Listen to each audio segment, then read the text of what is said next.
You guys,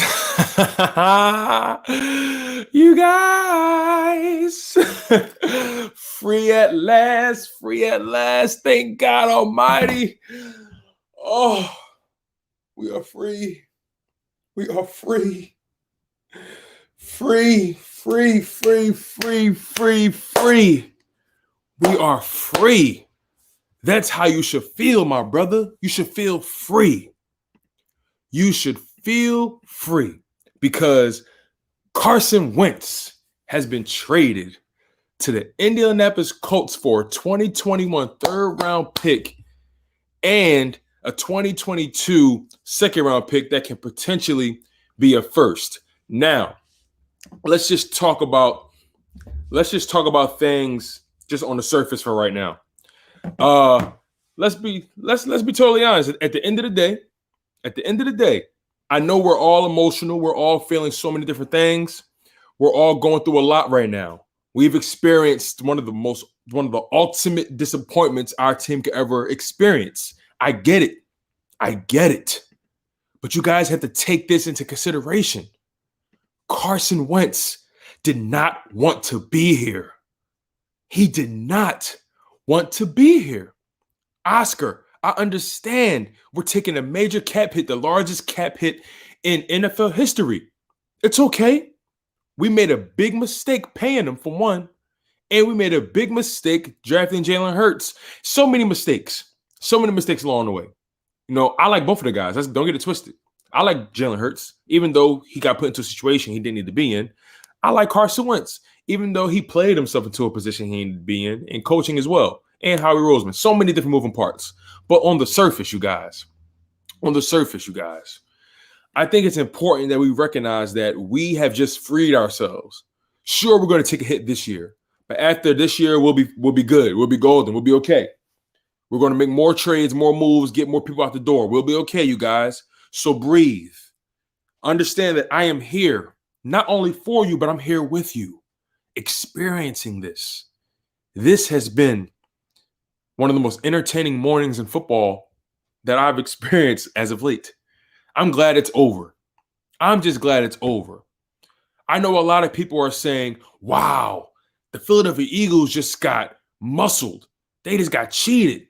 How could they fall for the bear trap? No pun intended. You know what I'm saying?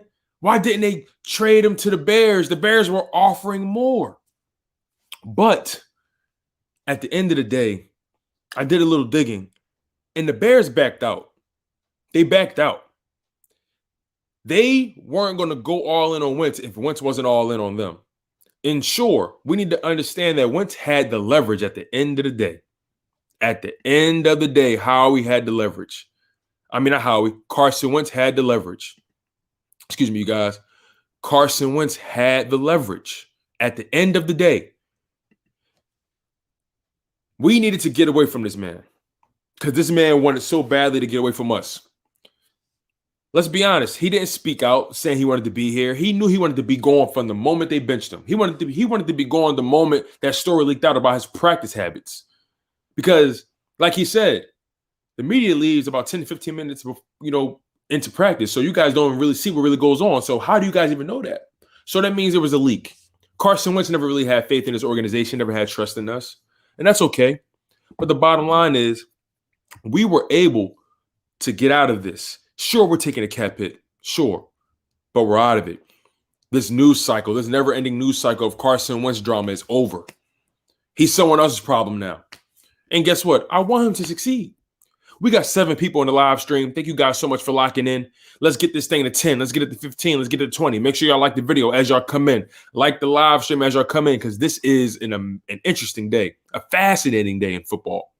So, like I said, Eagles trade Carson Wentz to Colts for a 2021 third-round pick and a 2022 second-round pick, which can potentially be a first-round pick. Now, conditionally, who knows what the conditions are specifically, right?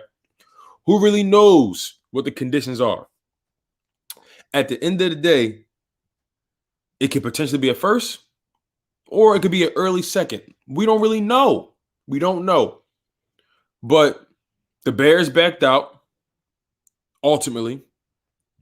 They wasn't going to ship out their future for a guy that didn't want to be there at the end of the day. And like I said, Carson Wentz had the leverage.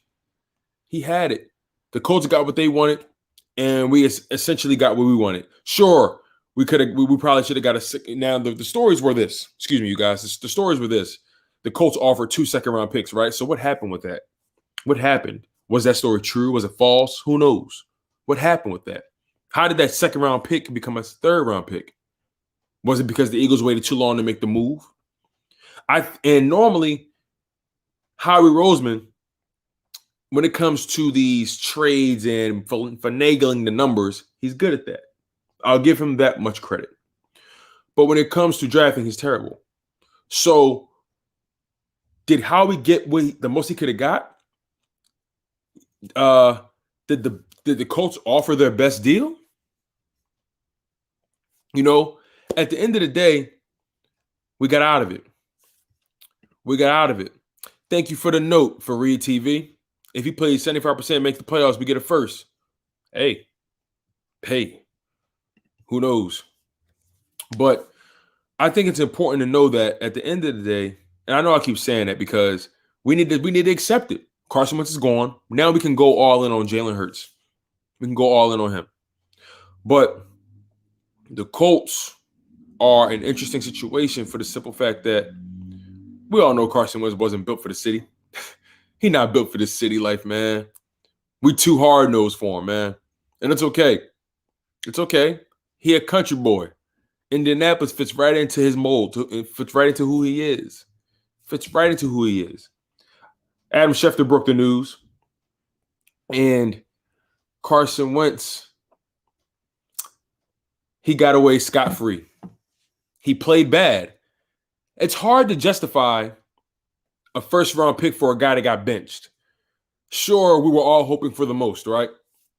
But it's hard to justify giving up a first-round pick for a guy that got benched. You know what I'm saying? Now, I'm glad that he's not in our conference. Let's make that one thing. Let's make that clear. A lot of people were saying, give him to the Bears. No, I didn't want him to go to the Bears. You know what I'm saying? Because that would have been a real tricky situation in the future. We would have had to run against that man all the time.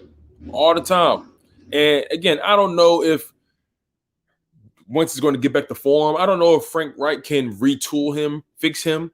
You know, Press Taylor's over there, so I don't have high hopes. But we were able to move on from this significant contract, you know, and we took a hit. We took the largest cap hit in NFL history. And I'm willing to take that loss. Now, by word of Adam Kaplan, he does very good work reporting for the Eagles. He made it clear that the Bears backed out. Financially, it really wouldn't work for them. And on top of that, the whole caveat of Wentz not wanting to be here didn't work for them. That didn't work for them. But all in all, I'm glad he's out of our conference. I'm glad we got what we needed. He got what he wanted. It is what it is. We are Philadelphia Eagles fans, you guys. We cannot marry ourselves to this man. At the end of the day, man, this is about this team, this city. And now we got off that contract. It is what it is for this year. But we got off that contract, and we will be good. We will be good. We're going to be good, y'all. Don't worry. We're going to be okay. We're going to be okay. Does anyone else think Howie is going to pick Justin Fields? I don't think he's going to do that. I think he would have to be an idiot to do that again.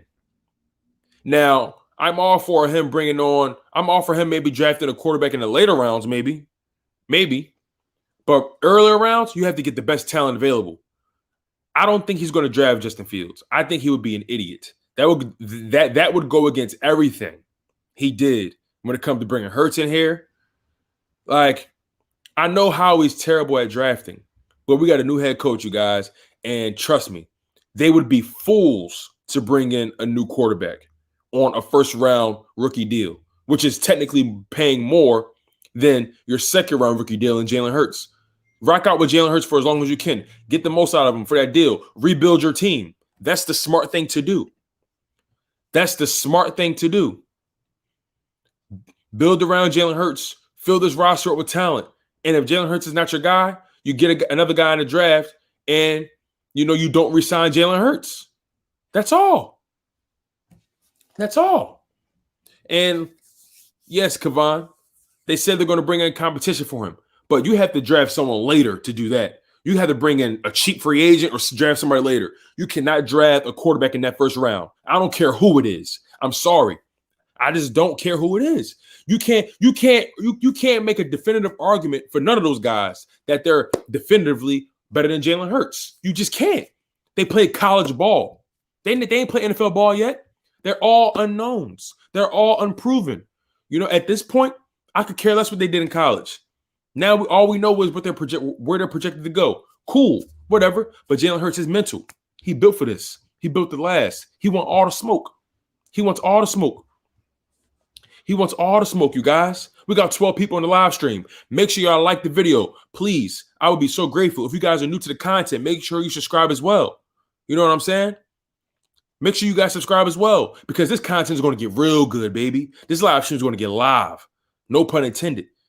Like I said, man, we would be fools to bring in another quarterback, Justin Fields or Trey Lance or what's the other dude from Alabama, Mac Jones, or the quarterback out of BYU. Like, we would be fools to go get another quarterback. We rock out with Jalen Hurts, ride out that rookie deal, and if he's the guy, you pay him. And if he's not the guy, you draft another guy. There's going to be plenty of quarterbacks that come up and show out. There are always the next moving thing. There's always the next hottest thing coming out of college. Maybe not next year, but it's okay. That's why we got Jalen Hurts on a rookie deal. Let's breathe. We got a talented guy in Jalen Hurts who showed that he can beat a number one defense. Let's really breathe, you guys. Let's really take it all in. Hurts better show out. You're absolutely right, Oscar. Hurts better show out. He ain't got no choice, and I believe that he will. I believe he will. Eagles chant. I disagree. He better not. He better not. He better not. I'm telling you, how we better not. We'll be right back to square one. He better not. That's what I'm saying. Right. We got to roll with Hurts. We got to calm down. I don't understand how people were campaigning for Hurts to get in, and then when he got in the shittiest situation and beat the number one defense, he ended up going my thing is, he played 4 games. He beat the number one defense in the first one. The second game, it was extremely competitive. Went down to the bitter end. Third game, we went to bed against the Giants. Last game, we played the Dallas Cowboys, and they pull him where he's only down 1 possession. So how much control did he really have over his situation? Now, sure, Jalen Hurts has growing to do. He missed the reads here and there, but you guys are judging this man off of a 4-game sample size. 4 games where he really wasn't given the best opportunity to succeed. This team was already in shambles. You guys. And you guys expected him to make lemons out of oranges. You guys expected him to make lemonade out of oranges. Come on, man. Sure, it's fruit, but at the end of the day, it's not the same thing. Howie is not going to draft a quarterback. He'd be an idiot. He would be an idiot. At the end of the day, man, Carson Wentz got what he wanted, and we got what we needed, man. Like, come on, man. Like, we gotta think about our future, man. Drafting another quarterback will do nothing. We have nothing. We don't even know what we have in our coach. We don't even know what we have in this roster, truly, because Doug Peterson underutilized it. We have no idea what we have. We have no idea what we really have in this roster. We have no idea. Hurts ain't scared of nothing. Hurts want all the smoke. He don't care who you bring in. That's what I love about him. That was the knock on Carson. He needed everything handed to him. That was the knock on him. He came in entitled, you know. He was too much of a head case. That was the knock on him. But Hurts, more even kill, more confident in his ability. He don't care who behind him or in front of him. He coming for it. And I'm with that. That's how I love my guys. That's how I love my guys, baby. I love my guys that's down for the smoke. I love my guys that's down for the smoke. What up, Bobby? What up, Bobby? I love my guys that's with the smoke. I like my guys with zero fear in their heart. You dig? Zero fear. I don't care who you draft. Hurts is coming for it. And that's how I'm living. That's how I'm living. Look, you guys, we're going to go skill position probably in the first round. The way I see it, Howie needs to make Hurts work. Remember, Howie drafted Hurts in the second round. Howie has 2 quarterbacks that he is trying to hang his hat on. The first one, he shipped out the door. Granted, he's not responsible for a coaching decision necessarily. So you can put it on Doug Peterson for not really maximizing Carson Wentz, right? You can also put it on Carson Wentz for regressing and not developing his technique and footwork and his mechanics, right? You can put that on him. But my thing is, you guys, Howie Roseman drafted Jalen Hurts in the second round. This is his prize. This is his last prize possession. Drafting another quarterback will not do him any service, especially on the fact that he's on his final year in his deal. You will not be able to see a rookie quarterback make that many strides knowing that the GM is on his final year of his deal. He can't put stock into a rookie quarterback. He can't. He gotta rock out with his second round pick in Jalen Hurts. He has to. He gotta rock out with him. But you know why? Because he drafted him behind Carson Wentz. And people say that's the catalyst for this whole trade situation. That's the catalyst for Wentz being out the door. It's a part of it for sure. A large part of it. But bringing in another quarterback, first round, top 5, top 6 pick would not serve us at all as an organization, would not serve anyone at all. At all. This team is not even built for you to plug in a rookie quarterback to win right now. It's just not. We have untapped potential in that wide receiver room. We have Philly, my man, my brother. How you feeling, my guy? How you feeling, man? I'm so glad you're here. I appreciate you for locking in with me, my man, for sure. Make sure y'all go check out Philly, man. He a vibe, man. The boy does it on the highest level. He's a good dude, man. A real solid, a real sturdy dude, man. Truly. Does great work for the Eagles. Puts out great content. Him and Brandon on the Philly podcast. Those are some good dudes, man. Good dudes. Like, I'm not worried about him no more. Thank you. I'm not worried about Carson no more. And you know what's so crazy? You know what's so funny, y'all? I was a Carson Wentz fan, right? But my gut was keeping me from buying a jersey. Why is that? My gut was telling me that. And that was even after the 2017 year. Like, my gut was telling me, I don't know. Like, my gut was telling me, don't buy that jersey. I never bought a Carson Wentz jersey because my gut it didn't feel right. It never felt right. I was more comfortable buying a Zach Ertz jersey. You know what I'm saying? Like, I ain't got no problem with bringing in competition. But my thing is, you cannot spend a first round 6 overall pick on the competition. You cannot do that. You cannot. If I were them, I would do my due diligence on these other quarterbacks that's deeper into the draft with very, very, very good physical intangibles, measurables that play good in college. Because at the end of the day, you know, drafting a quarterback in the top 6, you know, is not going to serve us. It's not going to fix our team. We have too many holes. Man. And we got Brandon Brooks coming back, man. And when he's healthy, he's healthy. When Lane Johnson is healthy, unstoppable. Jason Kelce, when he's healthy, unstoppable. That's 3 O-linemen right there. Then we got Milad at left tackle. Come on, man. And then we either got Herbig or Samalu at left guard. We still got Jack Driscoll. Come on, man. This O-line is solid. We got a blend of youth and veterans. This O-line is solid, man. This O-line is solid, man. Like, at the end of the day, Hurts still gonna have to battle. And I don't have a problem with them bringing in competition. I don't mind that. But it depends on where the competition comes from. Are you going to sign a guy at a veteran minimum? You know what I'm saying? Are you going to draft a guy in the later rounds? Just to put some gas in the tank for Jalen Hurts. You know what I'm saying? Just give him somebody to battle against other than Nate Sudfeld.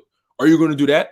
And then is Nate Sudfeld even coming back? I doubt it. I don't even know. Like I said, you guys, Carson, like, he didn't seem focused to me either. He was too focused on what was going on around him and not what was going on between the lines. That's the bottom line, man. The dude was an emotional wreck. He was an emotional wreck ultimately. I don't like how he handled the exit. I don't like how things went down. But at the end of the day, guys, this is about us. And you cannot allow Carson Wentz to have you feeling the way you feeling. Hey, Kevin Cronin, what's good, man? What's your question, my guy? Hold on, let me get down to the chats, man. I'm kind of moving slow a little bit. Eagle Slayer, how you should have got in his rookie year. Bobby OMG says, yo, Joey Shakes is live right now. Is he? That's what's up. That's my brother. That's my guy. That's my guy, man. Joey Shakes, man. That's love right there, man. That's my guy. That's my guy. That's my guy to the fullest. That is my guy. But I just don't believe we need to draft a quarterback in the first round. There's no need to do that. No need to do that. We still got Dillard. Who knows what he can do? If they trade him or not, who knows if they package him and Ertz to go somewhere else? Who knows what may happen? Listen, you guys, Carson Wentz was the biggest chip that needed to fall. Carson Wentz was the biggest chip that needed to fall. If Carson Wentz deal didn't happen, as far as the trade, if that didn't happen, we would be stuck still. I feel so free. I feel good about everything. Bro, I have no reservations. I have no reservations. I have no reservations about nothing. Nothing. No reservations. I'm happy. I'm happy. Infamous 2K, my guy. To your point, right? You said Hurts, Infamous says Hurts in the 4-game stretch was not convincing enough for me to say he's a franchise guy. To your point, right? Sure. But my thing is, you find out why he's on that rookie deal. You bring in the competition, not in the first round, but in the later rounds. You don't need to draft one of these top 3, top 4 prospects. You don't need to do that. You don't need to do that. There are plenty of gems deep in the draft that you can nurture. You know what I'm saying? Bring in for competition. You know? My thing is, Hurts is the best. Hurts is the closest thing we have to our guy. You feel me, Infamous? He's the closest thing we have to our guy. And then people saying, go get Justin Fields, do this, do that. We don't know what they're going to be in this league. We don't know. Listen, Trevor Lawrence could be a bust. Let's be real. Let's be real, you guys. We're operating off of what these professionals are trying to tell us. Oh, he's the next generational thing. Cool. I'll take it with a grain of salt. But at the end of the day, we have no idea what these quarterbacks in the draft are going to do. But Jalen Hurts, we saw what he's capable of doing in the NFL in a 4-game sample size. Granted, very small. Not enough. Not enough. But we saw Jalen behind that line would be deadly. Count on it. I agree with you, Scoop. I agree. Drafting a QB at 6 would be disrespectful at best. I agree, man. I agree. I was right about Carson Wentz going to the Colts. Yeah, man, we all were. Can I sell you my Carson Wentz jersey now, bro? I'll put that joint on eBay or put it on we better put that joint on eBay or something, dog. Who the hell was Slater? I have no idea. I gotta do wait. Slater, is he that wide receiver from LSU? The guy opposite of Jamar Chase? I'm not sure. I can't remember. I gotta do my research on Slater. I'm not sure. Kevin Cronin says, I want Kellen Mott, Ian Book, Sam Ellinger, Mac Jones, and Ryan Fitzpatrick. Who do you want out of those 5? Mac Jones, I don't want him because he's not going to be there. Because in my opinion, if you draft a quarterback in the first round, like you cannot do that. You can't do it. We just can't. Mac Jones is going to be gone in the first round. I don't want a quarterback in the first round. You know what I'm saying? I just don't. Oh, yeah, I forgot Joey got a backup channel. I totally forgot about that. Totally forgot Joey had a backup channel. Totally forgot because he can't live stream on his other one. Totally forgot. But you guys, like, you know, I'm happy. I'm happy. I'm happy. Hey, you guys, send me that link to Joey's backup channel, too. I need to find out where that is. I'm having a hard time finding it myself. Tony, you tripping. We're like 8 million over the cap. I'm not happy at all. Bro, like, Infamous. Fuck all that, bro. Listen, we're going to clean that up. We needed to get away from this first. Carson Wentz did not want to be here, bro. We was going to be over the cap regardless. Regardless. We was over the cap when he was here, and we over the cap when he not. Regardless, we're going to take that cap hit this year. It is what it is. You live with it. But my thing is, Infamous, you got Jalen Hurts on a rookie deal. There's no point to draft a quarterback in the first round on a first-round caliber rookie deal, which is more than Jalen Hurts' contract. And now you're paying 2 quarterbacks that you don't really know who are going to be proven. My thing is, like, yeah, we got all these guys coming out of college right now, right? Jalen Hurts got 3 years left on his deal. 3 years left. You mean to tell me in 3 years' time ain't gonna be another hot thing moving in college? You mean to tell me that? It's always a new hot quarterback that's taking college by storm. There's always a few of them, always. But Jalen Hurts, he did his thing in college. Like, why are we acting like Jalen Hurts was completely obsolete in college? Why are we acting so crazy about Jalen Hurts? Like, I don't understand the hate people have for him. Like, I don't understand it. I don't understand it. Cameron Holmes, if you hear my words exactly, my words are we have no idea what this guy will be. We're basing it off of what we saw in college and high school. At the end of the day, we truly don't know. Perfect example, Tua. He was supposed to be better than Herbert. What happened? Herbert won Rookie of the Year. Come on, man. We don't know what these guys are going to be at the end of the day. At the end of the day, we don't know. We don't know. Like, at the end of the day, we don't know. And that's my thing. But Hurts is the closest thing we have to knowing something. He's the closest thing we have to knowing something. He's already on the roster. He's shown he has the mobility to move and make plays with his legs. He can throw a beautiful fade route. Sure, he had misreads here and there. He's young. He got thrown into the fire, into a shitty situation. You know what I'm saying? Like, hey, listen, Cameron, to your point, my brother, I'll be transparent. College football, I don't keep up with it that much.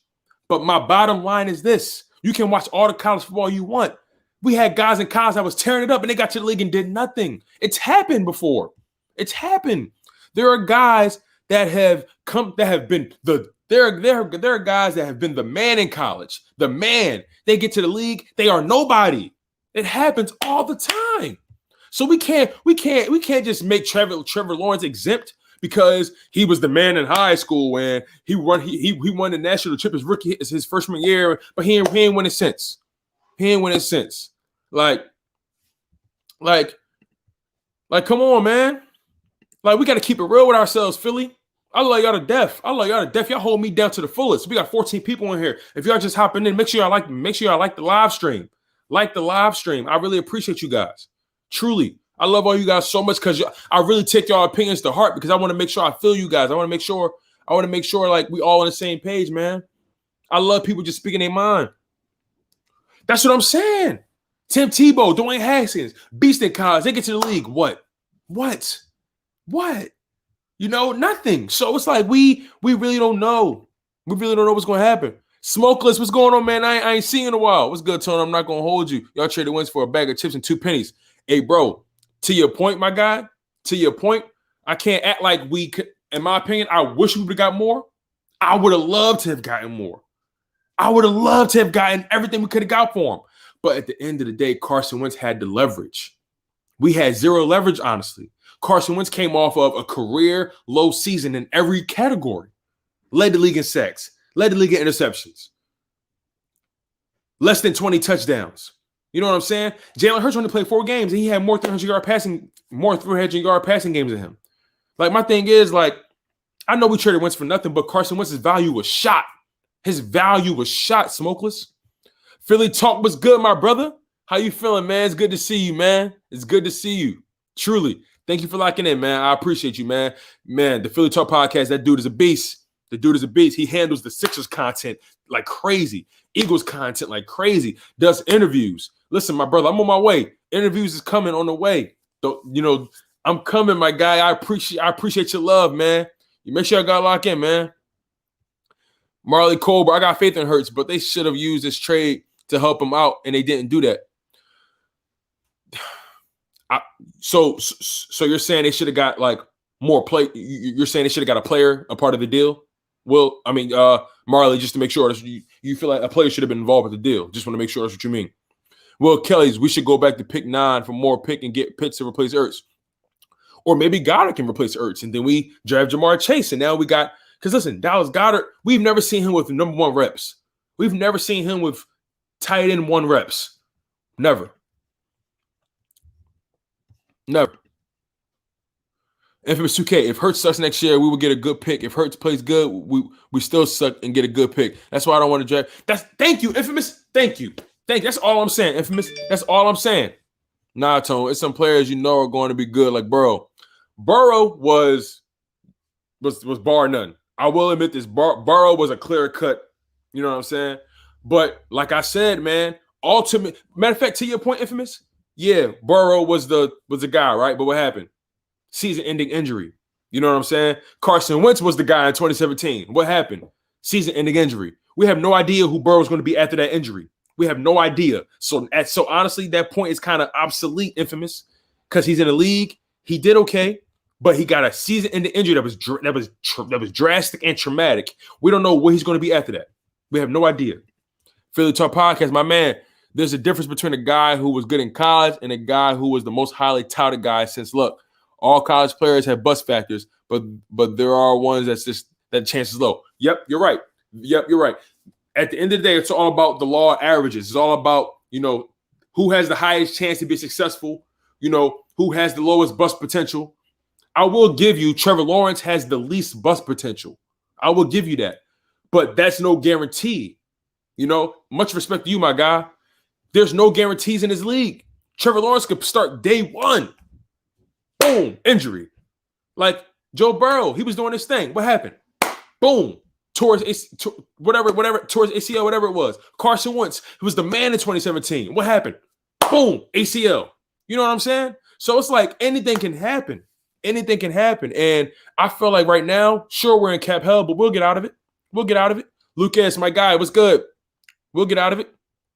Terrell, Chris, Carson was sacked 50-something times. Let her get sacked that many times and see how it looks like. I agree with you. But at the same time, Terrell, at the same time, Hurts is way faster, way more elusive. He avoided a lot of those sacks that could have happened that Wentz couldn't avoid in those final 4 games. Remember, Hurts went against the number 1 defense. He got sacked a couple times, but he was avoiding a lot of them. Man. My thing is Hurts' elusiveness, his escapability is supremely above Carson Wentz's. Carson Wentz hasn't been elusive since 2017. He hasn't been elusive since 2017. This isn't me having revisionist history. This is me just saying what it is. Okay, Marley, I feel you. A player somewhere. I do feel like we should have got more a part of it. Dan, you could have got a 3rd round pick, a 2nd round next year, a 7th round. I feel you could have tried to fleece them for a little more. But nonetheless, we got that man out the building. He didn't want to be here. A Sixers live stream. Yeah, I could do one soon, bro. I got you, man. I got you. I ain't doing those in a minute. I got you, my brother. I got you. Drip says ain't nothing going to happen until Howie's going. How long until Hurts gets F over by the front office and it's the same situation? Yeah, I understand your frustration, my brother. I feel you. Howie Roseman is a huge problem for this organization. Huge problem. I want to kill him out, Ian. Are you spamming me, Kevin?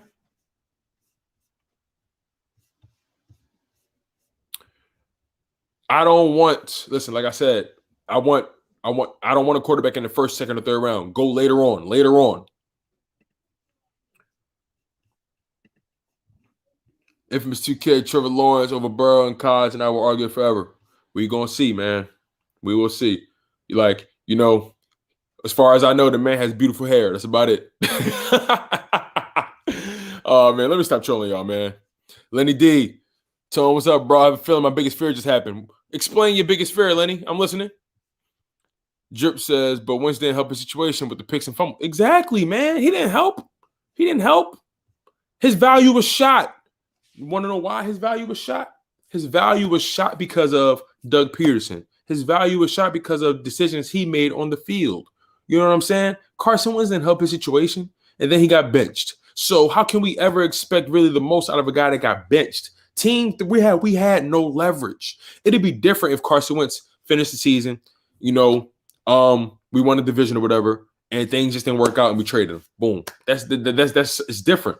But he got benched for a rookie who basically outplayed him for the most part.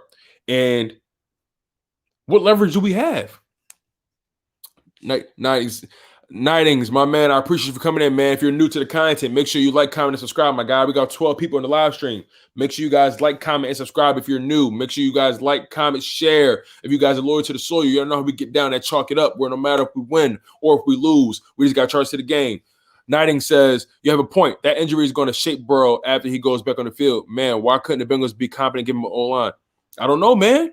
I don't know. That's why I believe the Bengals are going to draft Sewell. What's his name? Patty Sewell. How do you pronounce his name? I don't know how to pronounce that star O-lineman that's supposed to be going top 5, top 4. Sewell. Like, I wouldn't be surprised if the Bengals draft an O-lineman just to show that they're committed to Burrow's security and safety. Remember, they spent the number overall pick on that guy. If it's 2K, Hurts may be better for this team, but Wentz is the better QB. But what's a better QB if it's not for your team? Like, right. My thing is, of course, Carson Wentz was the better quarterback, right? He probably had better upside when it comes to pure quarterback talent. But let's be honest. Aaron Rodgers is technically a better quarterback than Russell Wilson, but Russell Wilson still is very successful as a Super Bowl champion. There's levels to this quarterback thing. There are quarterbacks in this league that have different styles that fit certain teams, and they can all be successful at the end of the day. It's all about your situation ultimately. That's cool. That's cool, Infamous. So I feel you, man. Carson Wentz didn't want to be here. That's what we got to get through our heads. He didn't want to be here. A call-in, I'm not even sure, man. Like, I don't know if I'm gonna turn this into a call-in. I don't even know. I doubt it. I doubt it. I don't know.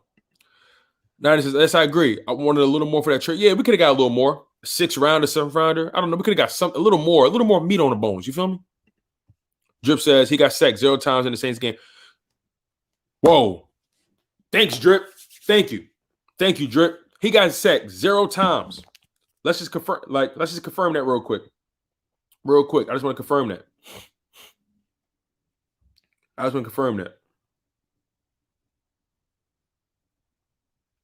Because like, my thing is, Hurts has upside. Like, why are people so blind to his? Well, he did his thing in college. He did his thing. He did his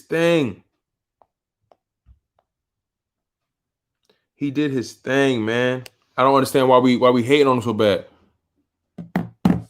The Eagles absolutely fleeced the Colts. Colts be lucky to win 2 games with a bunch of losers.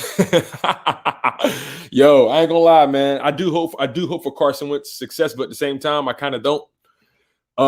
Got the Wentz the piece of dog. Oh man, Kevin Cronin.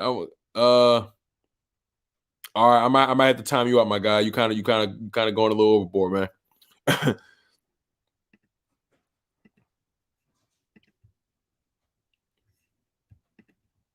Yeah, he got to play it to that Dallas game. Whole team was up. Yeah, for real. If we get Jamar Chase, that would be an insane combo. Yes. First of all, the offense is not even that bad, you guys. Let's be totally real. We got an O-line for real. People just got to get healthy, and we got some youth in there. Let's just go through the offense real quick, you guys. Let's just go through the offense real quick. We got Jalen Hurts at quarterback, Miles Sanders at running back, Dallas Goedert at tight end, Jalen Reagor, Travis Fulgham, Quez Watkins, John Hightower at wide receiver, who are really untapped potential guys who really are going to blow out, in my opinion. We got a sturdy O-line in Lane Johnson, who was amazing when healthy. Brandon Brooks, who was unstoppable when healthy. Jason Kelsey, who's unstoppable when healthy. A Samalu, who's a solid left guard. But we also have Herbig as well, who's a good guard as well, who can play left and right. And we got Jordan Mailata as well. And Andre Dillard still. Now, I don't know if we're going to trade Dillard. I don't know what's going to happen with the Dillard thing. You know, I don't know if they're going to move him a little bit because Kelsey may retire. I don't know. But the O-line has potential. This offense is not the worst. Defense, that's what I'm nervous about. One step back, one Tad was reading the field. I think Nick Sirianni will help Jalen. Right. I agree, man. I agree. Chalk it up. Just change my name, Bobby. Philly fan. Okay. Got you. Lenny D says we're in a bad division, but all the teams can fix the situation in this draft alone. But by trading Wentz, we admitted we rebuilding, and I fear that we about to be in the basement again. Hey, listen, my guy. I understand your concern, Lenny, but like we gotta remember, we were watching this team. We were watching this team week after week under the guise of Doug Peterson, who didn't maximize this roster at all. So who knows what Nick Sirianni's scheme, his play calling will do with this talent. Jalen Reagor, a first-round pick who was underutilized, who dealt with injury, but I feel like he's going to break out. Travis Fulgham, who has a potential to break out again. You know what I'm saying? Quez Watkins, who broke out in that Arizona Cardinals game with that screen touchdown. His speed is undeniable. John Hightower, who's a deep threat. You know what I'm saying? We may draft Jamar Chase or Kyle Pitts or Devontae Smith. I really prefer Jamar Chase though. We still got Dallas Goedert. We still got Miles Sanders. We may draft a running back. Like, we still have talent on this offense that we can play around with. It's a youth movement, you guys, and the O-line is still sturdy enough. It's a youth movement. The only questions we really have is on defense, you guys. So let's breathe. We're going to be okay. We're going to get out this cap situation because we're going to get rid of these rusty contracts and Malik Jackson. We might move on from Derek Barnett. We might move on from what's my man? We're going to move on from Alshon Jeffrey. We're going to move on from Deshaun Jackson. Like, you know what I'm saying? Like, we're going to be okay. I got you, Bobby. Infamous 2K. Nah, I disagree. Hurts did not do better than Wentz in any standard being a quarterback unless you're talking about Infamous. Like, Wentz was shitty all season, bro.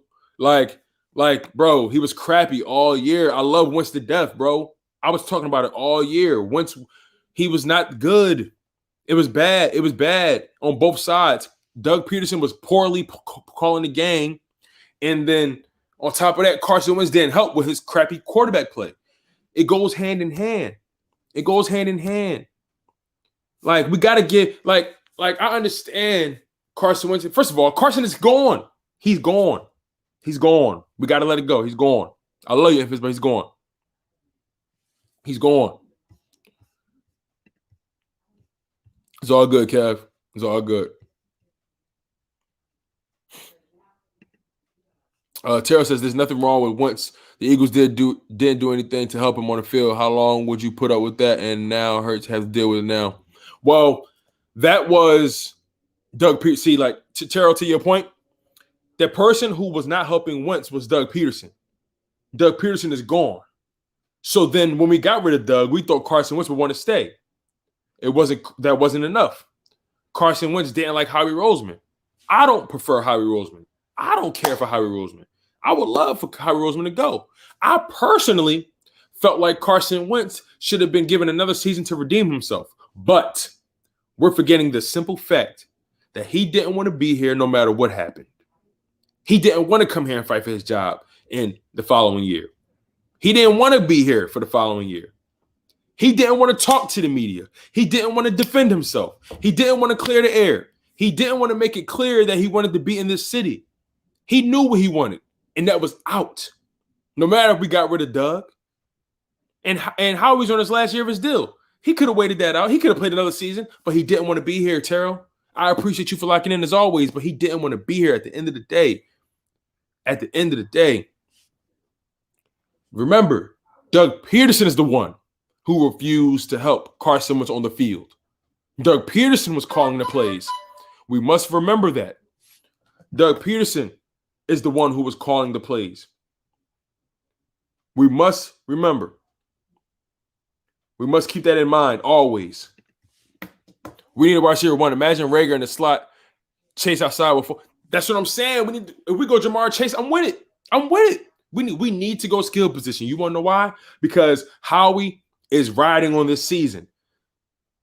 Jeffrey Lurie said what in his exit press conference? He wants to have a top 5 offense, a top 10 offense. Howie is going all in on offense this year. He's going skill position in the first round. He has to, because he needs to make Jalen Hurts' job as easy as he possibly can. And by drafting Jamar Chase, he does that. Drip says, I need that O-line to stay healthy. I think Herbig should play over him. Herbig over Samalu. Herbig over who? Is that who you're talking about? Don't worry, Kev. We all good. It's all love, Kev. Don't worry. It's all love, my guy. You good. Lucas Hallman, in my opinion, I honestly think the Giants are going to get 11 wins, and they're getting Saquon back. Yeah, but here's my thing about Saquon. Isn't this the second year Saquon has, torn something? Isn't this the second time? Like, all right, let's just go. Let's just talk about it real quick, man. Saquon Barkley, right?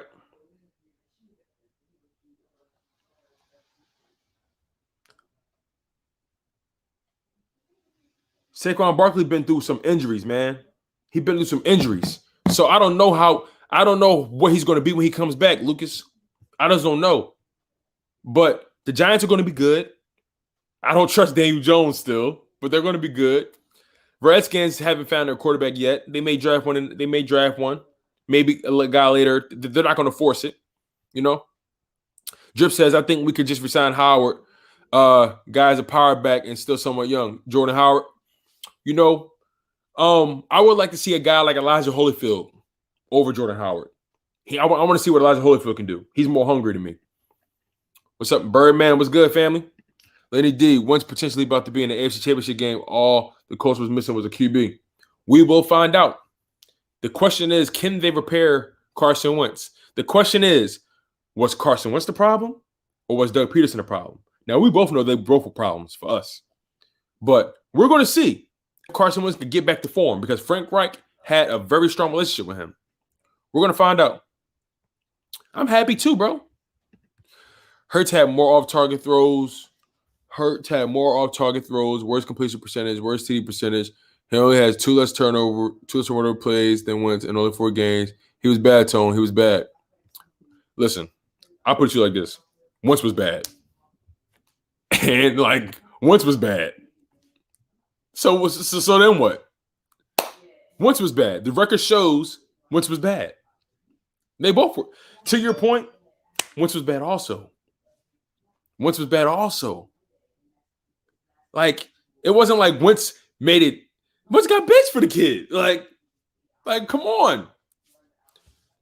Numbers aside, Hurts gave this team a better chance to win any game than Carson Wentz gave us, except for that Steelers game, that Baltimore game, the San Fran game. Carson Wentz was just unraveling as the season progressed. If we paid attention, he was unraveling, and so was Doug Peterson. So I want to make it very clear, you guys. Carson Wentz wasn't the sole issue for us. It was Doug Peterson and Harry Roseman. Doug Peterson was not helping Carson Wentz on the field, and Harry Roseman was just making poor decisions off the field when it came to drafting and so on and so forth. Birdman says Emmanuel Acho saying Wentz going to be MVP. Come on, guys. They was just saying this man was trash, bro. Yo. I'm not gonna lie, man. I love Emmanuel Acho, right? But these national guys, these national reporters, it's all clickbait. It's all fire starters. It's all barn. It's all about just stirring the pot. It's all about stirring the pot. Just several weeks ago, they were saying Wentz was trash. Just several weeks ago, they were saying Wentz was trash. Now all of a sudden, he's going to be MVP. Get the hell out of here, yo! The people have these guys have revisionist history, man. It's annoying. Because as soon as halftime came against the number 1 defense, Miles won that game. Bro. At the end of the day, man, Jalen Hurts came in. He gave us the best looking football we've seen all season. Right or wrong. Right or wrong. At the end of the day, who looked better? It's just that simple. Carson Wentz couldn't get out of the pocket. He barely could move. Granted, he had that 40-yard run in Baltimore, which was amazing. Well, not in Baltimore, but when Baltimore came to Philly, that was amazing. But Carson Wentz wasn't elusive enough. Kevin Cronin, when's your next live stream? I'm not even sure yet, my man. Not even sure. Lenny D, come on, bro. AFC Championship? Yeah, I feel like people are listen, like I said, I was a Wentz guy. I love Wentz, but he came off a terrible season. He has a lot of work to do this offseason. He has a lot of work to do. A lot. Wentz had a good stretch, but Wentz had a good stretch, but then was just terrible near the end of the season. He had 3 good games: Pittsburgh, Ravens, and 49ers, and first Giants game. That was it. After it was a shit. You're right, bro. You're right. He blew it against the Redskins. He blew it against the Rams. Who else did we play? He just blew it. Just blew it. Infamous says Howie was going to be here even if he did stay. If you're talking about Wentz, right, because he still had 1 year left in his deal. Lenny D says, that's what I said. Colts had a complete team before Wentz. Now he going into a winnable situation. Yeah, it's a winnable situation for sure. But at the end of the day, they're banking on Wentz. Just how we're banking on Hurts, they're banking on Wentz. Everybody taking risk. Everybody's taking a calculated risk. When was that last time? When was the last time Carson Wentz even win a game? God knows that what Jalen Hurts could do in a game Carson Wentz can't. Stop hating on Hurts. We don't know this. Right, that's what I'm saying. We hating. Bro, let's keep it real. Like a lot of us are hating. A lot of us are just hating, yo. And it's kind of weird, man. We just hating a little bit. Oh, okay, Drew, talking about Isaac. Yeah, I like Herbig, over, listen, man, whoever wins it out. Jeff Stoutland is a beast. He's going to get those guys ready. Terrell Crisp says Doug was calling the plays, so who made the decision to play plays on the field? On the I think I know where you're getting at, Terrell. But to your point, to respond to that, yes, Doug was calling the plays. I made it very clear. Doug was calling the plays. But it was also known that Carson was changing players on the field. It's known on both angles. And when Carson was changing the plays, we still couldn't win games. So it's like, damned if he do, damned if he don't. Doug Peterson, he didn't help us at all. I want to make that clear. Doug Peterson didn't help us at all. He's a foregone conclusion. So was Carson Wentz. Next. Wentz couldn't win in a bad division. Why is he winning out? Right. Like, that's my thing. Like, and granted, Doug Peterson was calling the plays, but still, y'all think he's just going to just go back to 2017? Like, sure, Frank Reich can help get him back on track, but that is a project they inherited. That's a project they inherited. I got you, Terrell. I understood what you meant. You can't run Barkley all day. Daniel Jones, right. Thanks, Infamous. I'm glad you said that because you can't run Barkley all day, and Daniel Jones is horrible. So my thing is the Giants, y'all still got a lot of questions I need to answer. I'm saying sorry because you said you might had to time me up. Oh, no, Kev, you good, bro. You good, Kev. We good. We solid. Don't worry, man. You good. I didn't time you out. You good, man. It's all love. Don't trip. We good. Don't trip, Kev. Bobby, Philly fan. Bet if Carson was played against the Saints, I bet we would have lost. But we put Hurt in, we would win. But what happened? We won. Like I understand what Bobby's saying. Like, you can make an argument Wentz would have lost that game. What the F are y'all even talking about? He won a division with nobody. We was bad in 2020, but I ain't gonna act like he ain't done nothing. So, Lenny, to respond to that, this year, I feel like it was a combination of poor play calling and poor quarterback play. Now, we also had a lot of injuries, a lot of them. So, things weren't optimal for anybody. Things weren't optimal for Carson. Things weren't optimal for Doug. Things weren't optimal for Hurts, right? But, 2017 was give us that year. He got hurt. 2018, he came back, got hurt again. Then 2019 comes. He plays a full season, did pretty well in my opinion, and goes out in the final game in the playoffs with an injury, concussion, dirty hit. Then comes back this year, regresses beyond belief. So it's like I have to judge this man off of what he's done lately. We have to. The most recent sample size we have is him getting benched and playing terribly, along with poor coaching. So Carson's going to get what he wants in a great coaching situation. He didn't want to give Nick Sirianni a chance, and that's okay. That's okay. It's all good. It's all good. But guess what? We got Hurts, and I ain't tripping. You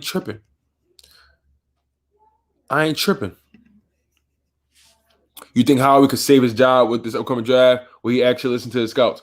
He has no choice to. To your point, Dixie, he has no choice. I love your picture, by the way, man. The hidden gems, dope flick. But he has no choice to listen this time. If he wets the bed on this draft, it's over for him. I never said Wentz was bad. They was both Wasn't. You never said Wentz wasn't bad. They was both bad. Okay, got you. I got you. I got you, Infamous. I got you. I feel you. Ishmael Dykes. He only had one bad year. One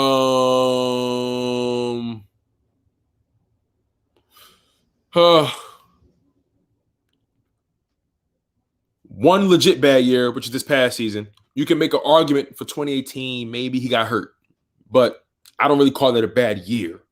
But the optics didn't look good when Nick Foles came in and did what he did. So people call that a bad year because of that optic. Not saying they're right for it. I'm just saying the optics made 2018 look real bad.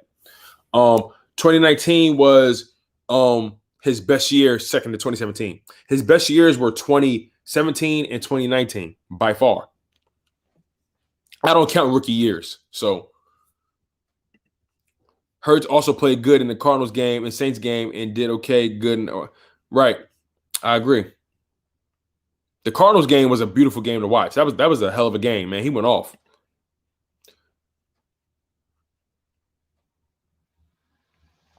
How many interceptions did Jalen Hurts have? I think he had like one interception. Carson Wentz threw like 5 interceptions. Jalen Hurts is better. Hurts did get away with a couple bad throws though, because that should have been picks and maybe pick sixes. Hurts did get away with some throws. I ain't gonna lie, but I do believe that Carson Wentz may be the more technically sound quarterback. But at this point, Carson Wentz has regressed beyond belief. We don't know what he is now. We don't know who he is now. We don't know if we sold the Colts a lemon. At the end of the day, we don't know if Carson Wentz is gonna get back to that. Lenny D says, later, Tone, bro. Keep grinding, bro. We got to collab soon, like tomorrow, next week, my guy. Yeah, we can definitely make it happen, man, for sure. We can make it happen. I'm going to reach out to you. 4 interceptions, actually. Okay, cool. Thanks, Drip. Ishmael Dykes, with Hurts, we still didn't win. But that was because the reason, to your point, Ishmael, we didn't win. But for some reason, this team was able to beat the number 1 defense. So it's like, okay, how bad was this team truly? And you notice Doug Peterson altering the game plan for Jalen Hurts. Why didn't he do it for Carson Wentz? So it's like, damn, like Doug Peterson, you didn't bother to help Carson Wentz at all. You know what I'm saying? And also, like Jalen Hurts, he did give us a better chance to win. Like, he just did.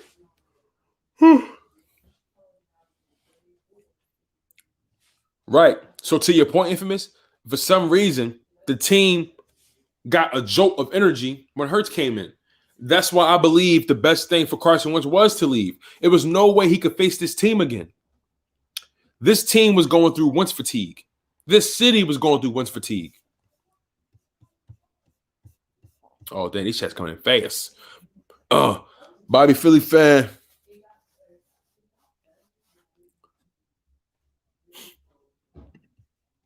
Dixie Norman said, for real, the last 4 games I was excited to watch. With Carson at QB, I was journeying to watch the games. I can't deny it. I had the same feeling. Victor Okundo, love the channel, man. Thank you, man. Thanks, Vic. I appreciate you, man. Thank you so much. I appreciate you, man. If you've been loyal to the soil from the beginning, man, you already know how we get down, dog. You already know. Like it, man. Share it with the homies. You know how we doing it. Lucas said, did you hear the Phillies are allowing fans in? What? Yes. I love going to Phillies games. I love going to Phillies games. I love it. I love going to Phillies games. I love it. Vic says if they don't fix this line, the Hurts thing is null and void. The line is not that bad, bro. We just had injuries. The line's not that bad. We just had injuries. I don't mind the offensive line that looks like this. Jordan Mailata at left tackle. Isaac Samalu or Herbig at left guard.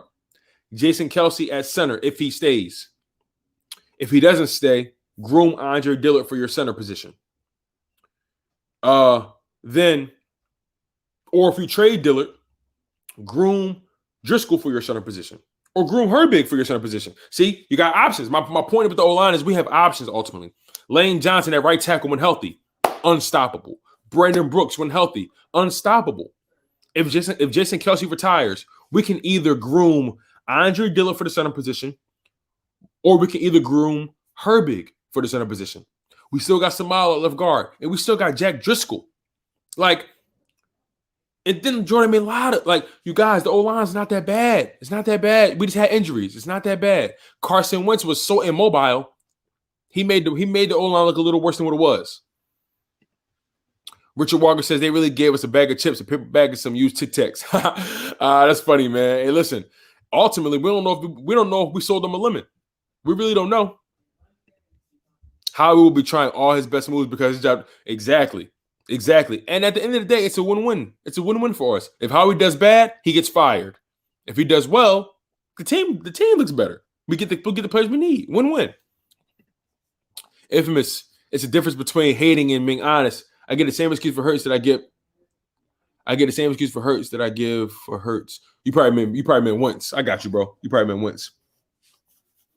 Like, I don't know, man. Like, I just feel like people are grinding. I just feel like people are kind of grinding on Hurts for no reason, man. When in reality, he didn't ask for this. He didn't ask for the situation at all. Not one bit. I just don't like that people are hammering on Hurts so bad. He was a rookie that got thrown into the fire. Like, he was a rookie that came in, and his first game was what? Because he came in at the end of the Packers game, right? And then his first official game was the Saints game. He got thrown into that, and he won. So, like, sure, maybe you're not hating Infamous, but I feel like people are giving Hurts a hard time as if they wasn't just campaigning for Wentz to get out the door. Hurts hasn't even played a full season, and look how we treating him. We got to be better as a fan base. Adam Fink says, "You'll finally happen. But I'm 100% behind Hurts. I'm just glad it's over." Right. I'm so glad it's over. Cleveland game, second Giants game, Packers, Dallas game, first one should have been a blowout. Second Giants, mostly him not playing hero ball, but didn't help us lose the game or win it. Right. It was plenty of games Carson Wentz should have won for us. You know what I'm saying? He should have just won it. Granted, Doug Peterson abandoned the run time and time again when it was working. And that hurt Carson Wentz, knowing that he was struggling. How do you do that to your guy? We got 8 people on the live stream. Make sure you guys like the video. Truly, it helps everyone find it. I'd be grateful for that. Y'all are tuned in to chalk it up, where no matter if we win or if we lose, we just got to charge it to the game.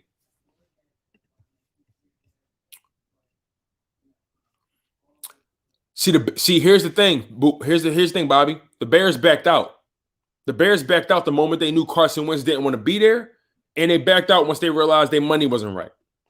They backed out. I found that out via Adam Kaplan from Inside the Birds. He does great work. He does great work.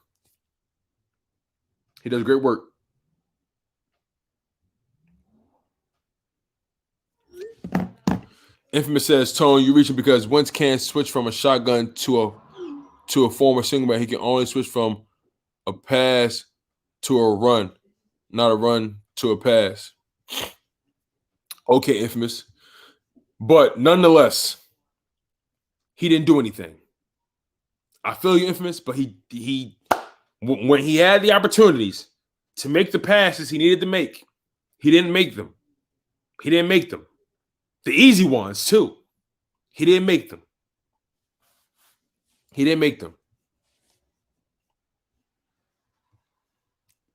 And besides, he's gone. Why are we caping for the guy anymore? He's gone. Nick Foles ain't it no more. Laughing my ass off. Y'all got to hop off that Foles thing. He stays injured. He don't even have a full season under his belt. I think, and he's been in the league for a while. True. Listen, Foles is only good in the Eagles uniform, and then, even then, it's only a small sample size. Foles is like a 4 or 5 game placeholder quarterback. You know, he's good for the moment, Birdman says low-key players were being shunned by Wentz. Players weren't feeling that. Brother Malcolm was trying to tell us Carson is a me guy. Man. Look, the bottom line is the players clearly was on the Hurts train. But that team, they had fun until Hurts got on that field. When they beat that Saints team, that was the first time that team had any sign of pride. Now it's time to focus on the draft. So, Carson's not a project. All you had to do is fix the mechanics and surround them with weapons. They have weapons. They just had to fix mechanics. That's not an easy fix. It's not as easy as we making it. We are trying to get this man to change his body language, and it's not going to be an easy fix, Infamous. I'm not saying it's impossible, but I think it's not an easy fix. He's coming off of not just a down year. He's coming off of his worst year of his career. He led the league in interceptions. He led the league in sacks. Like, he couldn't do anything. Granted, the play calling was bad, but he couldn't do anything. Couldn't do anything. I'm not sure yet, Terrell. I'm not entirely sure. Stay tuned. What are your top picks for the draft? My top picks are Jamar Chase, Devontae Smith. I don't want Devontae Smith because I know he won the Heisman, but I'm really a Jamar Chase guy for the simple fact that we kind of are. I'm tired. I'm over the small, lanky wide receiver. We need a body. We need a man back there. We need a physical specimen. And Jamar Chase is a physical freak. Devontae Smith, undersized guy, fast, dynamic, but we have those kind of guys already. We need someone that's going to completely change the fabric of our wide receiver room if we go wide receiver, which I think we will. Philly fan all day. Is this a call-in? Not necessarily. I'm not entirely sure if I'll do that yet. Infamous says, why is Carson automatically tied to Hurts? Because how we drafted him, man. Like, you know, it's unfortunate. Like, I think they can exist in their own right. But because of this situation and how it's played out, people are going to always compare Carson Wentz and Jalen Hurts for the rest of their careers. It's a done deal. This team was not able to beat the number one defense. The Saints beat themselves. We only scored 24. They scored 21. Actually, we was dominating that game for the most part. And then towards the end, defense started to fall short and offense got flat, which I put that on play calling for real. And Jalen Hurts kind of, got a little, they adjusted. But we beat them. We beat them. I don't care if they beat themselves. I don't care if they ain't eat their breakfast that morning. We beat them. They're the number one defense. This wasn't week 2, week 3. You know what I'm saying? This was like week 12, week 13 maybe. I don't care if they beat themselves. We beat them. Not necessarily, Eagles, Nat. Not necessarily. Oh, you bugging, Infamous. I love Phillies games. See, I go for more than just the sport itself. I go for the ambiance, the food, the Citizens Bank Park is just an amazing stadium. I love it. Andrew should be left guard and Samalo for center. Oh, Andre Dillard, you mean? Okay. I had to think about who you're talking about, Andrew. Maybe.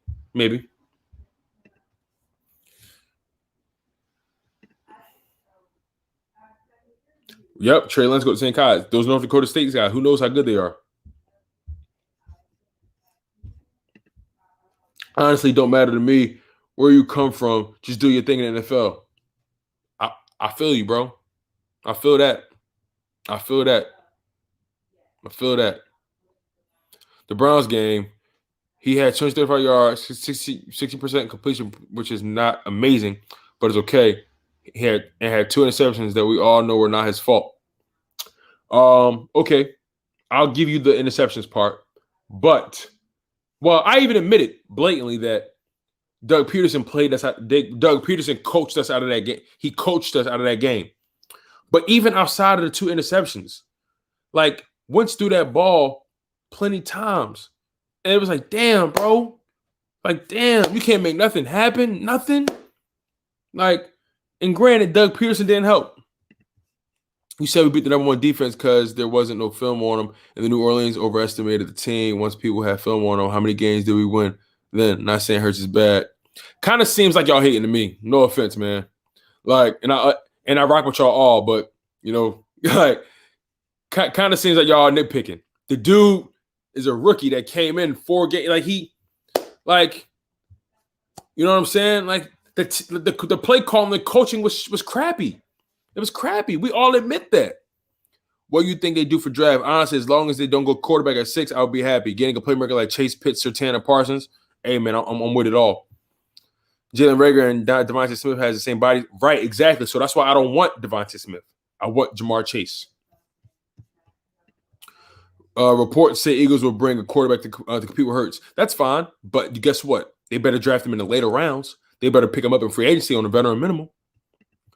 Philly fan all day. Hurts fan here. He is a Hall of he's Hall of Fame material. Maybe. That's kind of premature. Big Ben, Matthew Stafford, and Carson both had led NFL in the worst QBR, but then next year had the best QBR. Infamous. Let me clear this up, man, because I feel like we're losing each other. If it was up to me, I would have made Carson Wentz sit his ass down, and I would have made him play out this, and I would have made him play next season. I would have said, you coming back here. We're not trading you. You're gonna battle out. You're gonna battle it out in the off season, and may the better man win. And if you win, you better ball. Period. Redeem yourself. Period. I would have gave him a chance to redeem himself, but he didn't want the chance because he didn't come to his exit interviews. He didn't want to clear the air. He didn't want to clear anything up. So no matter how much we wanted that man to stay here, no matter how much better we think he is than Hurts, he ain't here no more. He never wanted to be here, and it is what it is.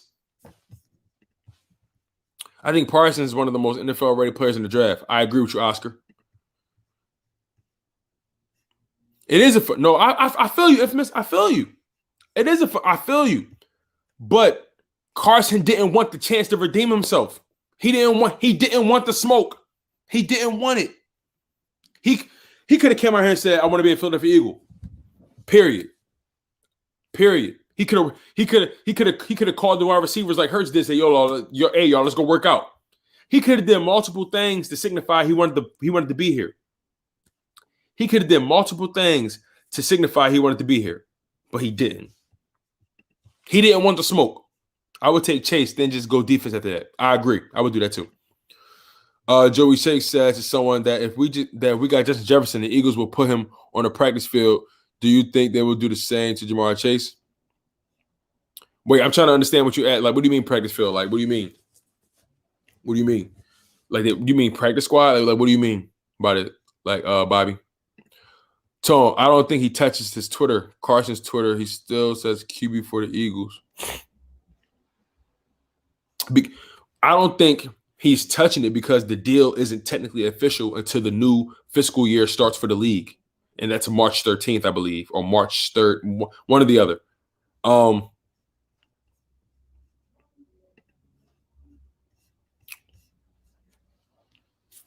He didn't want to be here. I don't blame him at all. So if you don't blame him, why are we tripping that he gone? We like we can't be tripping. Why would Jamar Chase ever be put on the practice squad? Thanks, Drip. But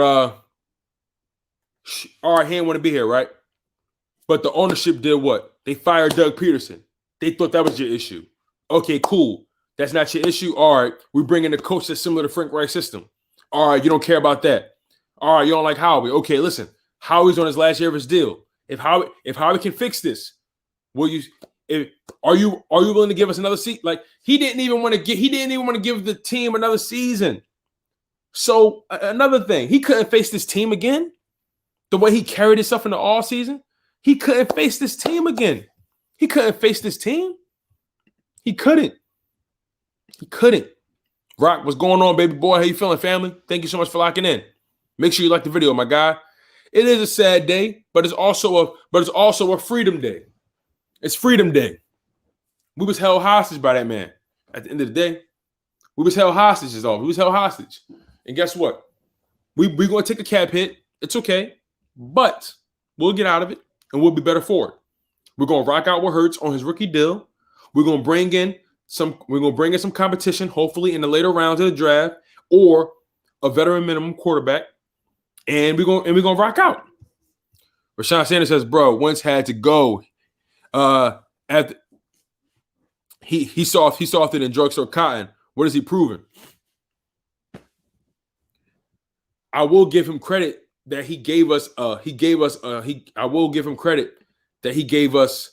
amazing chance at the Super Bowl. But other than that, things have just been, kind of, average things have been average, at best, really, for the most part. Tone Howard's going nowhere. I don't care about his last year. He will still be. Oh, okay, I see what you're saying. You're saying no matter what happens, Howard going to be here. Well, we're going to find out, because if he screws it up bad, I don't think Jeffrey Lurie can justify keeping him. That would be a blatant disregard for your franchise. That would be putting personal ties above the welfare of your franchise.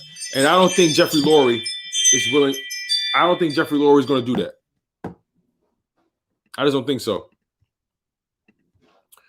Make this a call-in. I want to see my words. Maybe, man, maybe. Eagles are bringing a quarterback to compete with Hurts. Yeah, I know. Hopefully in the later rounds or veteran minimum.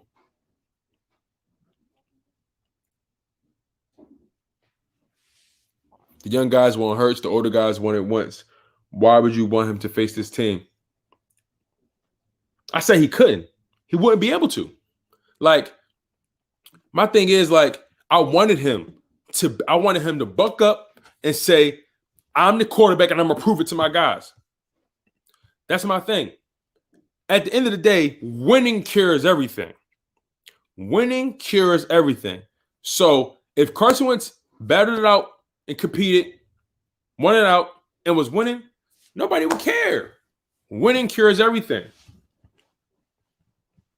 And guess what? Infamous, real quick, we're getting younger. We got to get younger. So what did it matter anyway, right? We got to get younger. Hope the 6th pick, we don't choose a QB. Bro, I pray to God we don't. Rashawn Sanders, average at best. Right, man.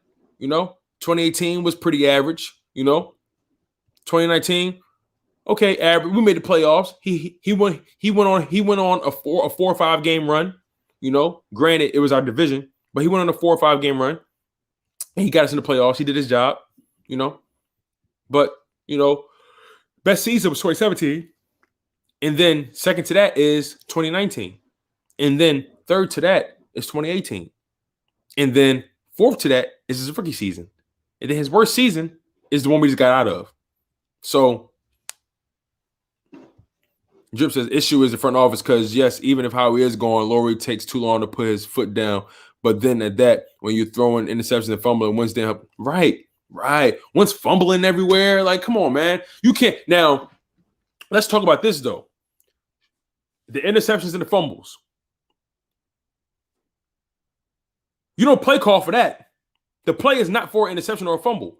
Wentz fumbled the ball. He fumbled the ball. Carson threw the interceptions. So we had to hold him accountable for that at the very least. Wentz folded, bro. I can't respect it. He did. He ultimately did. The biggest issue was the wide receiver not doing the scramble drill, which is mainly what Wentz needs because he is always out of the pocket extending plays. I put that on coaching. I put that on coaching, my brother. I put that on coaching.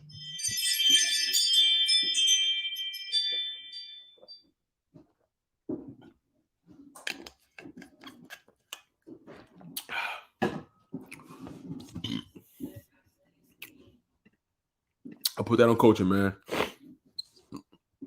I put that on coaching. But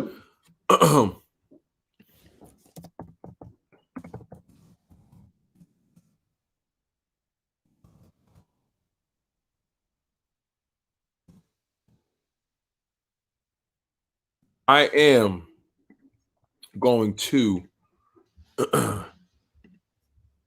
so you guys, the call-in link is now up. The call-in link is now available, you guys. The call-in link is now up.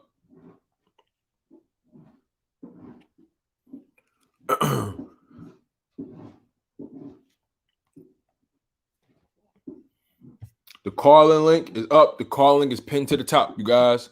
So the Browns was not his fault in terms of picks. Eagles not. Winter Hurst was fumbling, so after Hurst started fumbling, I got suspicious of the QB coach. Good point. Good point. Here we go. Oh, y'all flew in here. Y'all flew in this joint. Y'all flew in this joint, man. What's good, Jersey Kid? What y'all saying? It was good, man. These QBs kill me asking for a mega deal and then one out because they don't have star help. Don't forget, y'all can call in, man. Y'all can call in. We're gonna get some people in here. I did a lot of talking. I want to hear y'all opinion, man. I'm gonna let y'all have the floor when y'all talk, okay? Now, give me a sec. Give me a moment. I'm gonna bring in my man, Infamous 2K next. Yep. Next man up. All right. I got my man Infamous in here. What's going on, Infamous? You got the floor, my guys. Spill your heart, man. So wait, can I go later? Because I just want to hear what everyone has to say, take time. I feel never like going first. No, I got you, bro. It's all good. I got you. I appreciate it. Bobby. Yo, what's up? What's going on, Bobby Boucher? Talk to me, baby boy. What's on your mind, man? You got the floor. I'm feeling good. I'm actually happy about the news. I was in school and I looked at my phone and then I saw the news. I was hyped. I was really hyped. I like the trade. I like it. I like Jalen Hurts better. He's way better. Like, when was the last time we ever won a game with him? We don't even know when. The games that we lost, we should have put Hurts in and just kept him in. Just get rid of Carson Wentz. I do not like Carson Wentz at all. He fumbles. Jalen Hurts fumbles, pick it back up, throw at Goddard, and gets out of bounds. Carson Wentz cannot do that. I doubt he could do that. He's old. I think he's not feeling this team at all, and I feel like he has to go. I wouldn't say he's old, but I will say that Carson Wentz came off of his worst season of his career, and he did not help his case by fumbling the ball consistently. He didn't help his case with some of the bonehead throws, playing hairball at times. And, also, we got to admit that Doug Peterson didn't really give him a fair shot, especially when you're making him throw the ball 50, 40 plus times when he's struggling. Run the ball. Give Miles Sanders the rock. You feel me? But, at the end of the day, I'm all in on Hurts, my man. I'm all in on Hurts. All in. And I want Hurts to succeed. That's the biggest thing. I feel like what needs to happen is if we're going to have Hurts compete, we don't draft a quarterback in the first round. You know what we should do, Bobby? This is what we should do. If we are going to bring in someone to compete, we draft someone either in the later rounds of the draft, either maybe 5th, 6th, or 7th round, or you pick up someone in free agency at a veteran minimum after you've unloaded a bunch of contracts. You know what I'm saying? After you maybe made some more trades to get some people off the books. But I do not want to spend our number 6 overall pick, the first round pick, on a quarterback. I need a skill position guy to help Jalen Hurts today. That's what we need.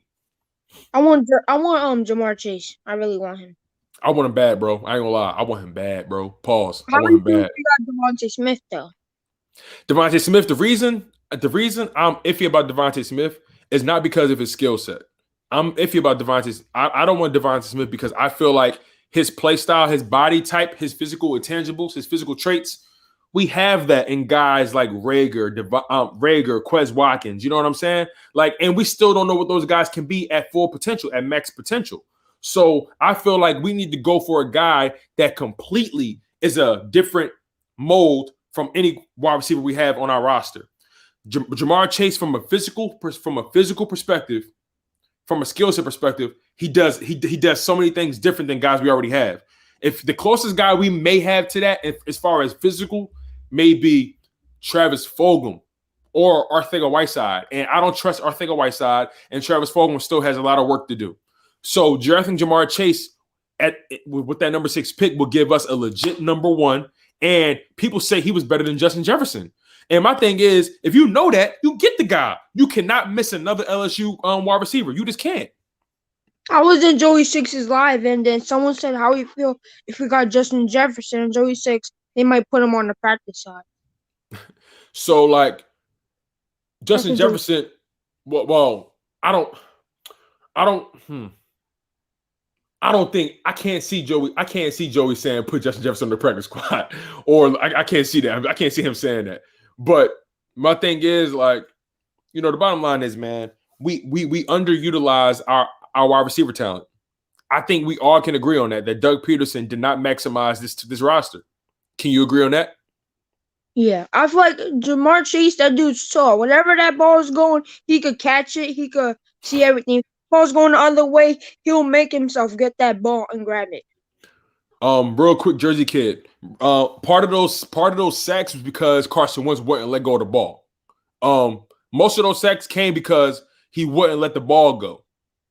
Granted, he felt like nobody was open, but it's been shown that he has missed certain reads. So, we can tick for tat. We can go tit for tat at the end of the day. It's all about how you really see it. I feel like that O-line is talented. I feel like that O-line is youthful, has talent, and I feel like we can build off of it. Like I said, Jordan Mailata, Jack Driscoll, Nate Herbig. You know what I'm saying? Brandon Brooks, if he comes back healthy and strong. Lane Johnson, if he comes back healthy and strong. Like, my thing is, when Lane Johnson and Brandon Brooks are healthy, you can't stop them. Jason Kelsey, when he's healthy, you can't stop him.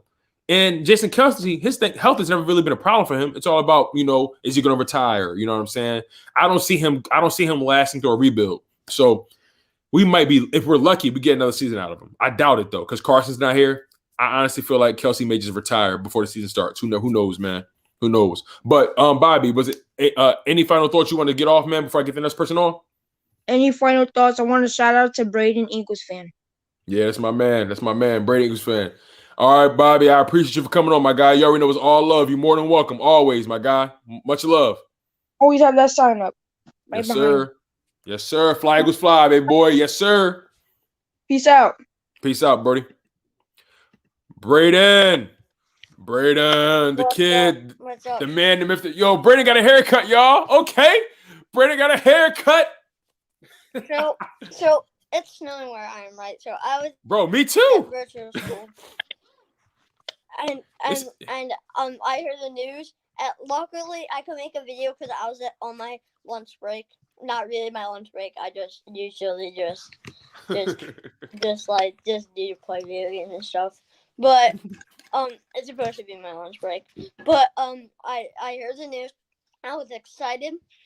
I was really excited because this team. I'm a Jalen Hurts fan, as I think many of you know. Yep. And this team got rid of the man, the myth, the legend, the sexiest quarterback in the world, Carson Wentz. And they're good in. And actually, I think this trade was good for both teams. So now we have more picks. We have more picks to get talent. And that's what we need. Future talent. Young players. I feel you, Braden. I feel you 100%. Like, we kind of were tied to the hip when it came to Carson Wentz, and we got the contract off the books. All we got to do is, we got to deal with this $34 million cap hit. We'll survive. We'll live. We're gonna get a bunch of guys on rookie deals, and we're gonna ball out. And one potential first. That is another big part. Right, and that's all if and that's all if Carson does well, right? Yeah, and the Colts got a good quarterback. Because in my opinion, he's good. He just does not fit in the Eagles system. Yeah, right now, right now. Yeah. Okay. So, and I think Jalen Hurts is just way better. He just can make throws that Carson could not make. He could scramble. Carson is like 220 pounds. He cannot scramble. And I think that this was a good trade that was needed to be made. I like the Bears trade more. I think everybody liked the Bears trade more. Yeah, but remember, we got to keep in mind that after the deal went down, Adam Kaplan from Inside the Birds, he does pretty good work. Yeah. He reported that the Colts actually backed out because of not only did Carson not want to really they backed out because they only wanted to go all in on Carson if he was all in on them. And Carson didn't want to go there. So at that point, they backed out on the deal. And also on top of that, they backed out for money reasons as well. They had second thoughts about taking on that contract. Yeah, because has a huge contract, and he has a huge contract, and I think that he deserves. I think he deserves to be on a team that can handle that contract, and I not feel a you. team like the Eagles, who like can handle big contracts. It seems like I feel give you. a player a big contract, they're just gonna suck for whatever reason. Yeah, like, you know, I feel like it's annoying that we paid Carson Wentz and then all of a sudden we drafted Jalen Hurts. That was really annoying. Yeah. Because I Like- kind of feel like that was backwards. Like that, it didn't make sense to me. Like in the draft, I think in the draft we could have got somebody. We could have got like in the draft. I think we could have spent that pick, and it would be okay if it was like a 4th or 5th rounder, but it was a 2nd rounder. We could have still gotten a talented wide receiver at that position. And I hope this season they put competition around Jalen Hurts so he feels what competition feels like. I feel here's another thing too though. Like, you know, people to your point right about competition. People, you know, want Jalen Hurts to know what competition feels like, right? But what we're forgetting is he's been fighting for his spot every year in his college career and even in his first rookie season. Like, you know, granted, like he's a fighter. He's a fighter, and then that's my point. My point is he's a fighter, and he's been through a lot in college with the whole Tua situation, and he has his chance. But college is different from the NFL, and also a rookie, and a rookie is way different. Being a rookie is way different when you really think about it, because I think he can be really, really good. Like, he can be really, like, what I'm trying to say is, as a rookie, it's different when you really think about it, because as a rookie, you're usually the backup, and you usually have no competition. Right, and they're normally not 2nd-round picks either. Yeah. And you know, that's where we screwed up. The fact that we drafted him so high, it's like, geez, okay, is this guy? It's like, we put ourselves in a situation, Braden, and it's sad, you know. But ultimately, you know, Carson Wentz, sign a veteran quarterback, like on a minimum, and he just won't play. He'll just help the younger QBs and wide receivers and everybody out, or we should select a 4th, 5th rounder. Right. I agree, man. And on that note, Braden, I'm going to bring in some more people into this live stream, my guy. I appreciate you so much, my man. Any final thoughts? I have 2 final thoughts. First off, I think we should select Jamar Chase. I'm really high on him. And our O-line is good. It's just it isn't good. It's good. It just isn't good while injuries. And also, I have to shout out Bobby OMG. It's my man, Bobby, Philly fan. That's that guy. Yeah. Bobby. Hey, listen, Braden, thank you so much, my man. You always come on, show love. You always spit that hot fire, my guy. Listen, continue to enjoy your lunch break. Enjoy your video games, man. And keep that cut fresh, baby boy, okay? Be cool, man. Be cool. All right, next I'm bringing on Eagles Net. What's going on, family? Speak your mind, man. How you feeling about the landscape of all this stuff that's going on, man? First of all, can I just get a yes, sir? Yes, sir. How you feeling, man? I'm doing good, but you see something right here. You see that Wentz trade? It was kind of like what the Rams did. They got stolen. The Lions won the trade. But okay, so you see, Carson Wentz, if you really look at his season, at his career numbers, you'll see that he had 3 bad seasons. His rookie year, well, you can give him, you can say, real quick, Eagles Net. I personally don't ever judge any player off their rookie season for the simple fact that, you know, a rookie season is an outlier season to me, no matter how good or bad you were. Because, okay, go ahead. That's what I'm trying to say. It's because you can let him off the hook on that because it's his rookie season and he just got into the NFL, which is way harder to learn and play than college. Good. Okay, so I feel you. You see something?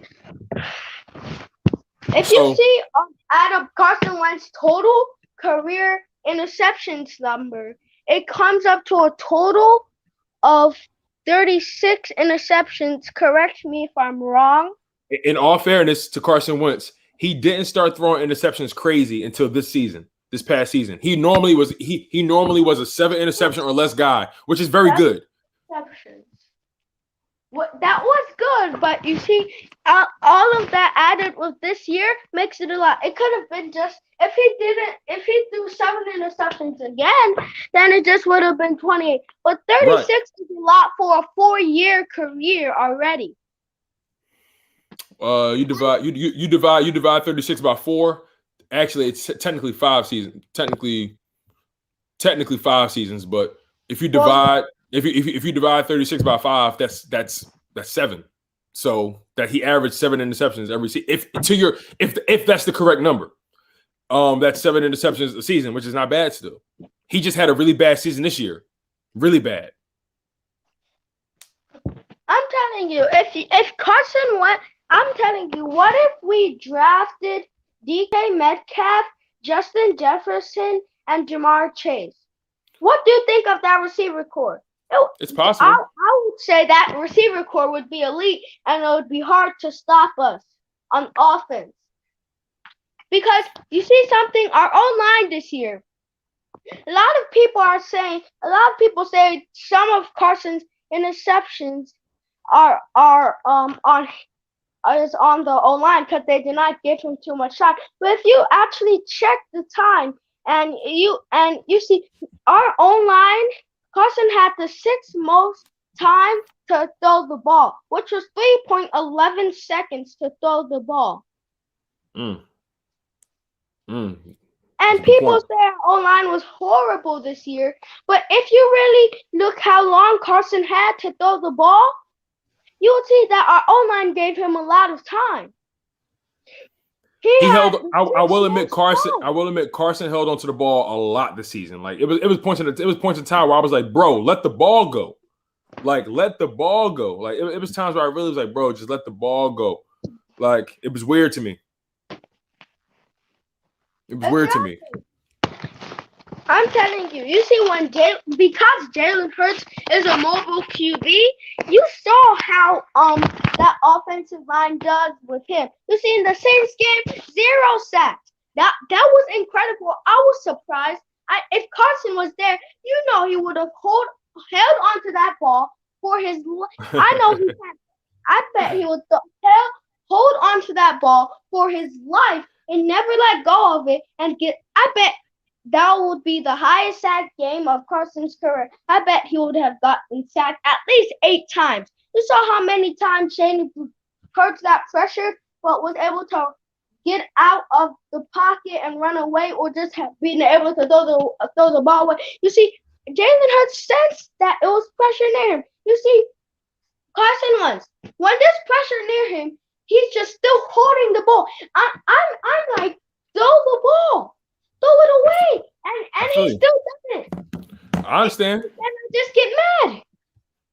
And you see, Miles Sanders can be a very great running back. I'm telling you. You see, Hurts, you need to give Hurts a full season. You see, we should have even won some of the games Carson played, like the Bengals game. I can give him credit for that game for getting that touchdown to tie it up, or else we would have just lost. True. I agree with you. But he's supposed to win that game. Period. You let Joe Burrow outplay you. Joe Burrow outplayed him that game. Period. Joe Burrow outplayed him that game. But Eagles Net, thank you so much for coming on, my man. You always spit that hot fire. Everybody love you. Final thoughts. All right, well, you got. I can get about maybe 1 or 2 of them. What you got? Okay, I got 2. Eagles should draft Jamar Chase, go defense, draft a little bit of O-line, and then go defense the rest of the draft. And one last thing. If you see how Jalen Hurts made the game feel, he made him feel like more of a win as loss. But one more thing, you see, Jalen Hurts, if you look at his highlights, you can see a lot of his throws are actually pretty good ones. He just needs to work on accuracy and arm power a little bit, and then he'll be able to be a good thrower. And I he mean, needs to work on to his your point, mechanics. to your point about arm power, people question his arm power, right? But we all saw that. But we all saw that bomb he threw to Deshaun Jackson. So, like, Yeah, I feel like arm power is overrated. Like he can make NFL throws. You know, the biggest problem is the biggest problem for Hurts is reads, missing reads. You know, that's his biggest. I did some film on him while I was watching. You see, in that Cowboys game, he could have threw the ball to Miles Sanders on one of the plays, but instead he ran to the left and tried to run it, and we barely got any yards. I feel you, man. I feel you. At the end of the day, Hurts is our guy. We got to rock out with him, man.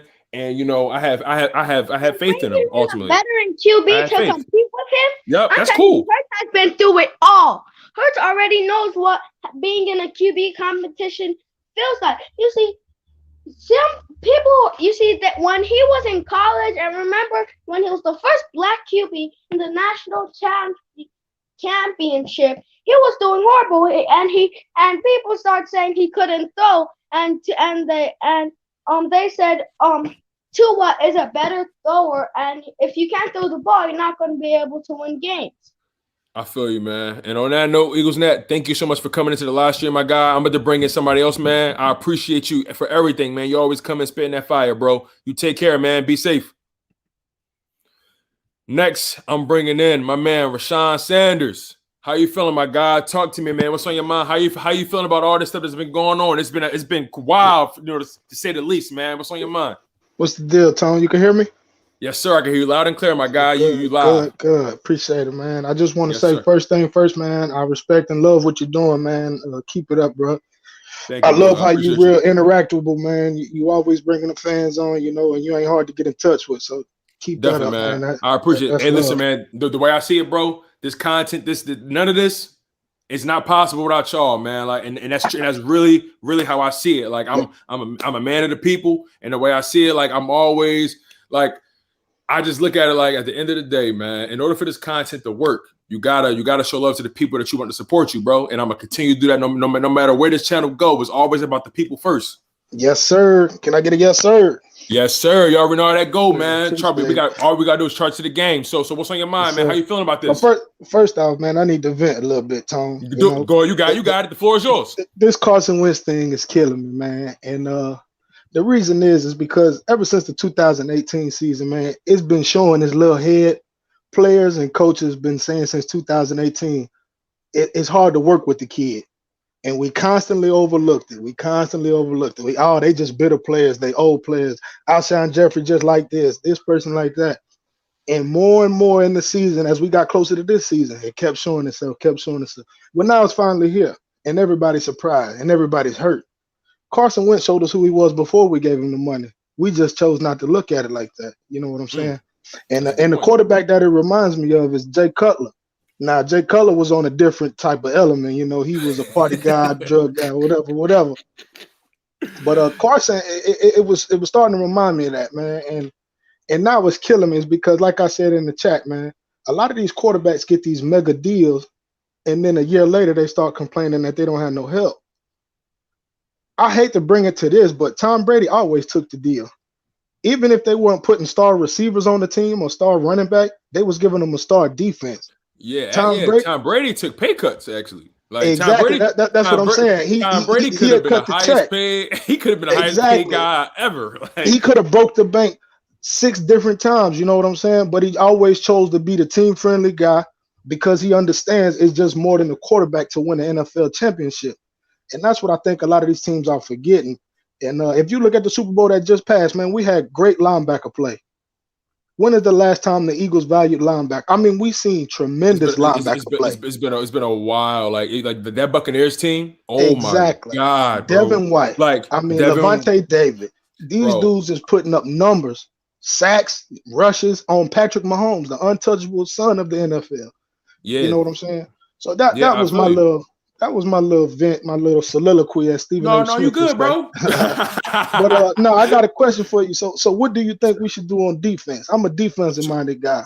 Got you. So here's my thing right now. If Jamar Chase is gone, which I don't think he will be, but if he is, right?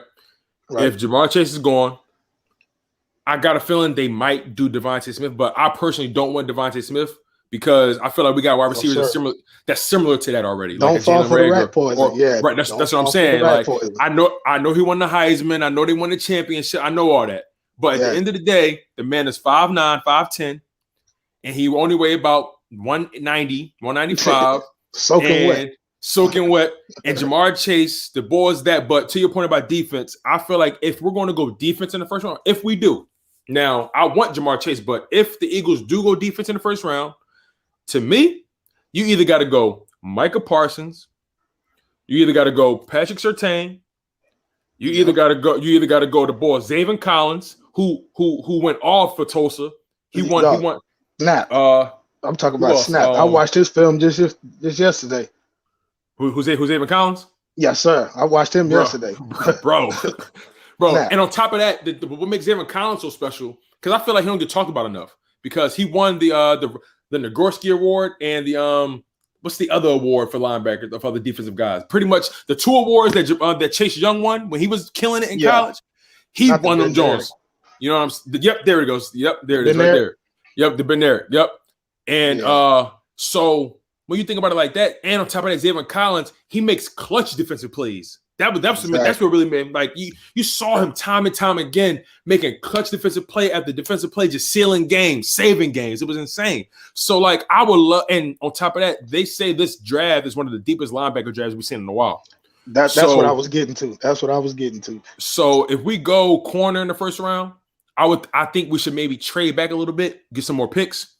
Then get Surtain, then get our linebacker, you know what I'm saying? Or get our wide receiver in the second round. Like it's so many holes on defense, right? There's so many holes.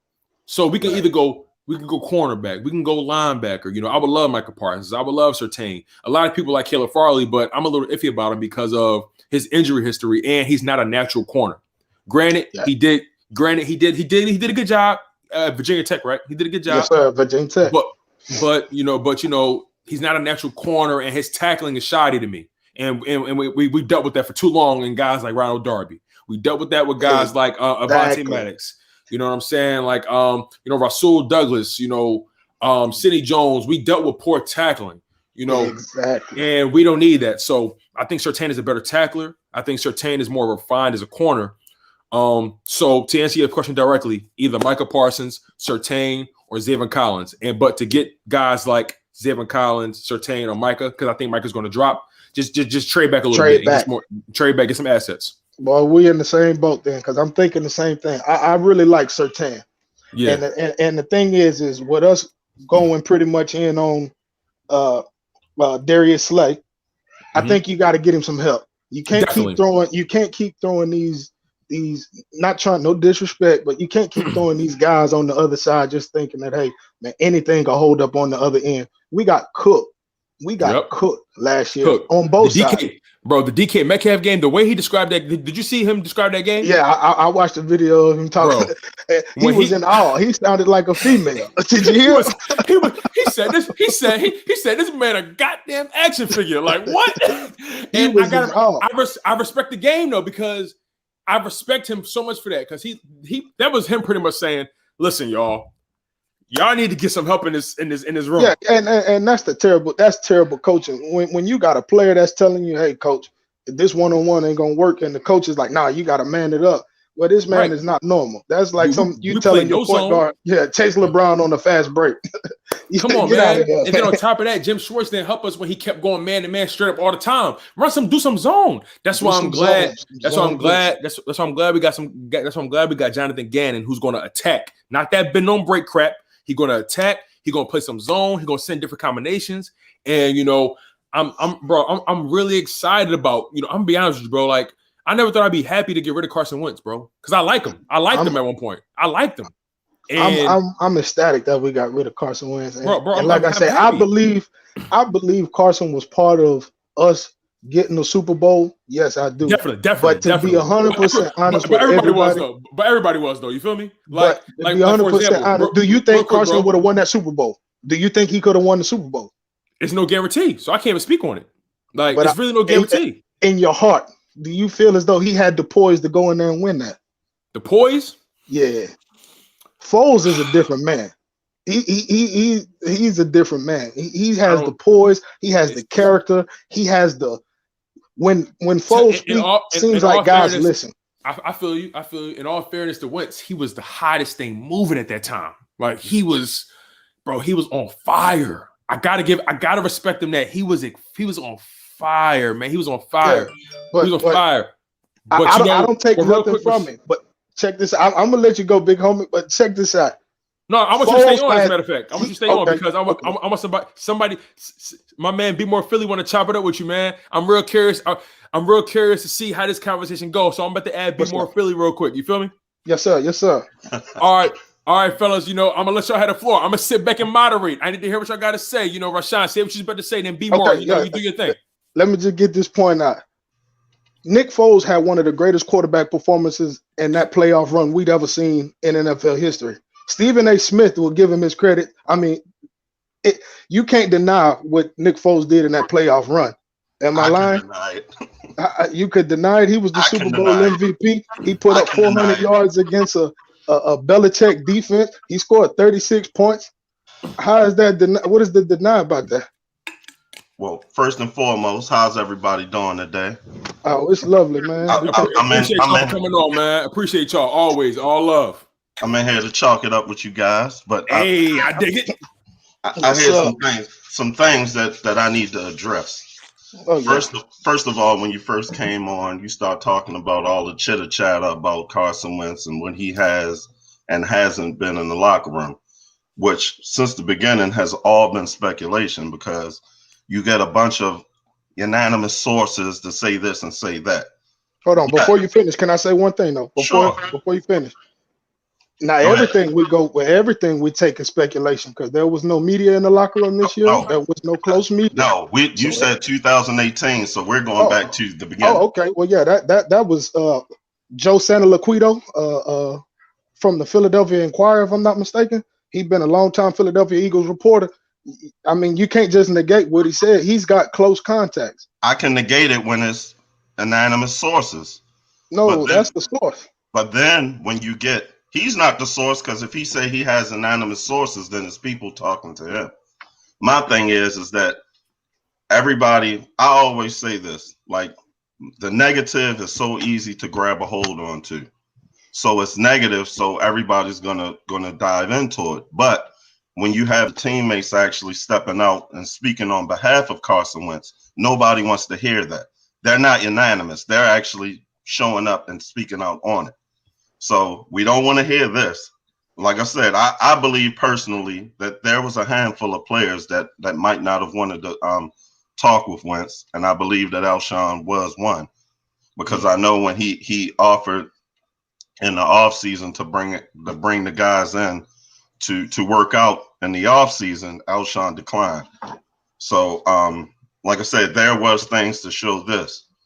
But for all of the negativity that this guy is receiving, I believe is wrong because he's done nothing but give his body to the organization to succeed. Now, the organization hasn't done the best for him to succeed. If you look at what they've done since he's been here, like out of the 7 draft picks that they picked for offense that I can think of, the best 2 was Miles Sanders and Dallas Goedert. Well, I can't agree with that because Andre Dillard was picked for Carson Wentz. Dillard, wait, real quick. Let me about Andre Dillard. Now, the Andre Dillard situation is very interesting because he was supposed to come in and be that guy, but the organization put and this is where we start getting into the nuance of mismanagement. Like the organization valued these veteran guys over the youth movement. You draft a guy in the first round and you don't start him. Why is that? I think we all can agree that the organization fumbled the bag when it came to Andre Dillard because what they did was they benched him for Jason Peters. Well, not, but he didn't start. But They put Jason Peters in front of him, and then when he finally touched the field, y'all throw him at right tackle, which is completely opposite of what he's used. He's a rookie, completely opposite, cooked. And you ruined him. So at that point, you kind of jacked him up, and then you try to throw him in here and there, and then he gets these injuries. So it's like a combination of mismanagement and a combination of his lack of consistency when it comes to health. So I don't want to really say Andre Dillard ruined his situation. I feel like he's been mismanaged. But go on. Right. Well, I wasn't. My point was that was a Carson Wentz pick. Andre Dillard was the top passing tackle in the draft that year for the top passing offense in Washington. So that was a Carson Wentz pick. And hold on before you move on. I'm not. Go ahead. We're gonna talk about the Dillard pick. If this is a pick that you've made for Carson Wentz, then why isn't he on the field with Carson Wentz? Why are you again putting a player in front of this player that you drafted for Carson Wentz, who is clearly on the downside of his career? Which I put on front office and coaching. That's what I say. That goes on the management. But everything is going. I'm defending Carson Wentz at this point. Right. So I'm not saying that it was Wentz's fault. I'm saying it's other things that the fans aren't looking at. But Wentz is taking the full blunt of all of the downfall that we've had in 2018. But go ahead, proceed. No, and that's the thing. I don't think Wentz took enough blame since 2018. But we'll get back into that. But back to the Andre Dillard thing. Now, injuries plagued this team since the Super Bowl season. That's just a freakish thing that we've been dealing with. I tell all my family, I think we sold our soul for a Super Bowl. Yeah, that's what I'm saying. We sold our soul for the Super Bowl. We gave up our health for the Super Bowl, and we won't have a healthy team until we do something different. But my thing with Carson is this: if you hear it maybe one season, okay, maybe it's speculation, maybe it's, you know what I'm saying, just all right, it's a little bit of disgruntled employees, but it's been every season since that somebody has come out and say, hey man, the guy's just kind of hard to get along with in the locker room. People just don't gravitate towards him. The same guy has been in the locker room for those seasons. A player like Chris Long, who's highly respectable, does a lot in this community, for him to build a shrine of Nick Foles while Carson Wentz is still in that locker room. I want to address that. Listen to me. That just tells you the temperature. I'm not saying if it's right or wrong. Okay, I'm not saying if it's right or wrong. I'm just telling you that's the temperature of the locker room. So the media members coming out telling us one thing, we can't take all of that for what it is. But when players start doing things like that in his face, that trophy was built in his face. That they didn't wait till Carson left Philly to build that trophy. That trophy of Nick Foles was there while he was still there. That just kind of shows you how fickle Philadelphia is as far as who do we love. We love who can do the best for us at the time. And that even shows in our management. It shows. That's how we are as a fan base. That's how we are as an organization. The thing with Wentz is like I said, he comes from a small town. He played small town college football. He was always the big man on campus. When people started telling him that, hey, man, you need to work on this, you need to work on that, I think his ego kind of got to him. Is he a religious man, God-fearing man? Yeah, but some of those come with egos too. You know what I'm saying?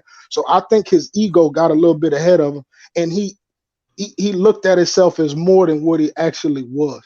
Wasn't he all of that when he put the Philadelphia Eagles in position for Nick Foles to succeed and win a Super Bowl? So you can't knock him for what he was and what he did and then say, oh, because of a bad season. Now because I didn't hear any of this in 2019 when he dragged our sorry asses to the playoffs. So now that we're having a down season, it's thrown to the wall. And you talk about that, Chris. I thought he got benched. He got benched in 18 when Foles came in. I didn't think he had it back then. Hold on, Rashawn, real quick. And in all fairness to Wentz, right?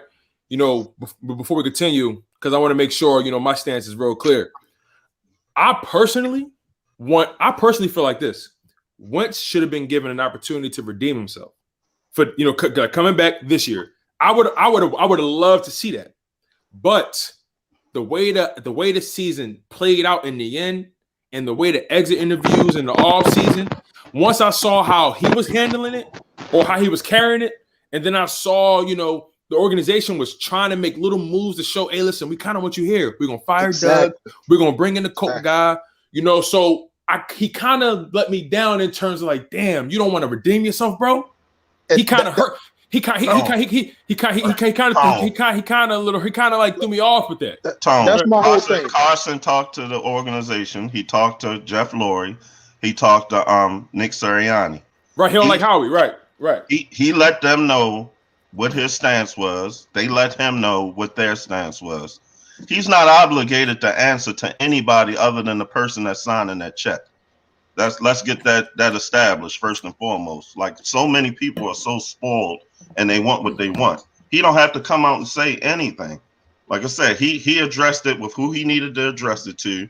And like you said about Wentz, we failed to watch what the problem was at the end of the season when Howie Roseman asked Zach Ertz to reach out to Carson Wentz. We didn't pay that any mind. So he had already decided that he was off on Howie Roseman. So he knew the entire time that he was leaving, and they probably asked him not to comment or not to speak on anything.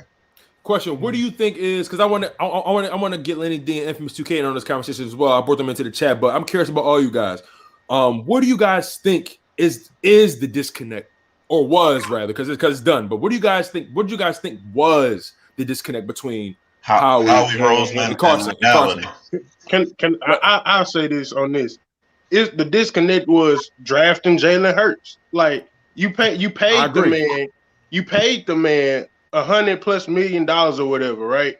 And then you don't see Deshaun Watson. You don't see the Texans trying to draft a quarterback for Deshaun Watson, Mahomes, Lamar Jackson. I'm not saying Lenny.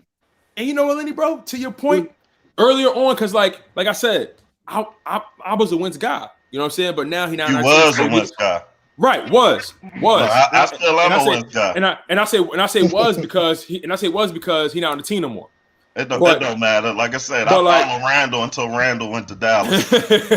so like when it comes to Wentz, right, and the whole Jalen Hurts thing, the moment we drafted him, I was like, this is a recipe for disaster. The moment, because I'm like, there's no quarterback in this NFL that has to deal with that. There's nobody that has to deal with their GM drafting their replacement right after they paid him. So it was so I can understand Carson's opinion about, what are you guys really saying? What are you guys really doing? You guys confuse me. You paid me, but you put this guy in, so I'm a little confused. So I actually see both sides of the coin. I understand why Carson moved the way he moved, but at the same time, I'm also a fan, so my passion and my emotion get tied up in it as well. So I understand both sides of the coin. At the end of the day, the way things played out, because ultimately we ain't got no control, but the way things played out, the best move was to move on from him, I believe, just based off of how things played out. I just got a quick question for you fellas. Just a quick question. If y'all go to work tomorrow and your employer gives you a raise and they say, hey, but we're going to hire somebody else at your position, is you quitting? You can't classify the NFL Can I answer that? But that's business. It's a business, boss. I understand it's a sports, but it's still a business for the management players. Carson Wentz was hurt 3 years in a row, and he had injuries throughout college. You have to bring it. Now, do I agree with Jalen Hurts? No. But you had to have somebody as a backup because they obviously knew that. But you paid Nate Sudfeld their money to be the backup. Nate Sudfeld ain't the answer. And that's my point exactly. When you pay your franchise quarterback, all you need is a good enough backup. So if somebody go down, their backup could come in and at least try to win the game for. That's what happened with Patrick Mahomes. Seattle. That's what happened with Patrick Mahomes. Seattle. He went down, but his backup came in and was able to at least win them that game. I want to hear my bad, Lindy, but I want to hear Infamous because I know Infamous want to hop in on this too. So Infamous, what do you think? Everything we've been discussing. What's your temperature in the room right now? Like how you feeling about everything? I don't necessarily think Carson was mad at the pick of Jalen Hurts. I feel like because a lot of quarterbacks draft another quarterback and they have another quarterback. Like when Phillip Rivers with the Chargers, they drafted Drew Brees in the first round. But at the same time, it's more of, I feel like Carson, like if you draft a quarterback in the second round and we have holes and we don't need a quarterback right now, it's like you drafting a quarterback when we need all these defensive players. We need another receiver for Carson because eventually every team drafts a backup quarterback, whether it's a Heisman or whether it's someone like Drew Brees. I don't think the mentality of Wentz was, oh my God, they drafted a quarterback. I think it was, how are you going to draft a quarterback? I'm out here playing with Greg Ward and Deontay Burnett just last season. Good point. Exactly. That's a very good point. Yeah. Exactly. Well, I want to jump on what he was saying about Carson Wentz getting injured 3 years straight. Two of those injuries, well, one being a concussion, was due to a dirty play that you can't. No, I agree, boss. I won't take that from nobody. 2018, Carson Wentz was sat down because I believe that the Philadelphia Eagles believed that the season was over. Yep. So if you want to say that, because a lot of people basically says that, oh well, Carson Wentz was 5-6 and Nick Foles came and dragged them to the playoffs. That is not true. If you go back and watch these games, Nick Foles was good in the beginning, the same as Jalen Hurts. And as the game went on, Nick Foles almost threw the Eagles to a loss, and the defense stepped up and carried them on. Now, as far as Wentz, there's 3 games that Carson Wentz should have got credit for winning, that he came back and brought them into winning position, and the defense allowed the other team to win. That would be the Tennessee Titans game, would be the Carolina Panthers game, and that would be the second game against the Dallas Cowboys, where Rasul Douglas dropped the interception and allowed them to beat us in overtime. So Carson can't get the blame for everything if you're not going to look at these defensive games that we lost. So my thing is, instead of drafting Clayton Thornton in the draft, when you still had the guy McPherson who went to the Ravens, who was a better quarterback than Clayton Thornton. You had what's the guy in Jacksonville? Minshew? Gardner Minshew? Gardner Minshew. He was on the draft board that they could have drafted that was better than Clayton Thornton. So you had guys that you could have gotten. You would have had a reasonable backup quarterback on the Eagles, and you wouldn't have had to worry about a Jalen Hurts. Jalen Hurts was a Howie Roseman pick because he said after the draft he didn't want to miss out on the opportunity of getting Russell Wilson again. And in all actuality, Russell Wilson wasn't drafted to be the guy in Seattle. Right. He just happened to beat him out. Right. He just happened to beat him out. Right. Yeah, just beating. But that's what my point goes to, is that a lot of these guys that aren't projected to be, Dak Prescott wasn't projected to be Dak Prescott. Yeah, he had some problems in college, but they still didn't look at him as a first round pick. He was still looked at as a later round.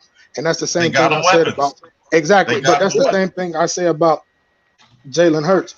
He might not be the guy that y'all think he is, but one thing about him is the man gonna show up to work every day. Carson Wentz did the same thing. He gonna give you 110%. And Carson Wentz did the same thing. I do want to give Carson Wentz respect, because like all season I was talking about, like all season I will stand on this. Like it's one game, one play where I saw where Carson Wentz's heart was, and that's one thing I won't take from him. I will never take that away from him. You know, I'm always wish for his success, you know, but you know, I'm about the green.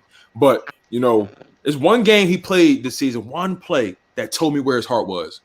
That was the Baltimore game where he ran at 44 yards. That play alone told me where his heart was. Oh, we had standing around and not blocking, like looking to see when the play going to be over. That play, his own lineman tackling him. His own lineman tackling him. I'm definitely not going to act like Carson Wentz was given the best situation, because this coaching staff, you know, this past season did him no justice at all. You got this man throwing the ball 50 plus times, and you know for a fact he's struggling. It was times where we blatantly abandoned the run, and I didn't get it.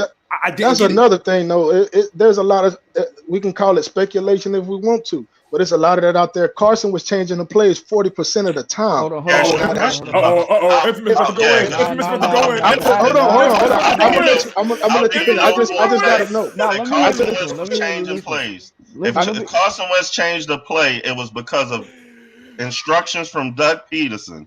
If you see this, you switch from play A to play B. That's what kill mean. Kill don't mean, well, I'm gonna pick a playbook and look at Madden and call audible and pick whatever play I want to play. Yeah, kill means go to the next play. But if we're set up for a zone run, and you think you see the linebacker creeping, so you switch to quick slants, and you throw that interception like we did against the Pittsburgh Steelers, that's not on Doug Peterson. He didn't just start calling kill. He just didn't start calling kill in 2020. Kill has not always been a passing play. He said kill and ran the ball. Well, that's what I'm saying. That's because there's 2 plays called in the huddle, sometimes 3. But you're saying that he's changing his play. He's doing what he's coached to do. So for somebody that's hard-headed and uncoachable, he's doing what he can do as the quarterback. Jalen Hurts was killing plays, and so was Nick Foles. Nick Foles was killing plays, and he won a Super Bowl doing it too. So I mean, no, he won a Super Bowl because Brandon Graham made a magnificent play and stopped Tom Brady. We can't. The New England Patriots did we can't pick and choose what parts we want to. We can't. No, I'm not picking anything. My stance is solidified on Nick Foles, and I think Nick Foles gets way more praise than he. Let me say this. To your point, be more real quick. To your point, it's funny you said that, right? Because I was telling, who was I talking to? Cause my dad became this real big Nick Foles guy out of nowhere, and I'm like, Dad, listen, let's be real. He caught lightning he caught lightning in a bottle. Relax. So did Carson. One season, he caught lightning in a bottle.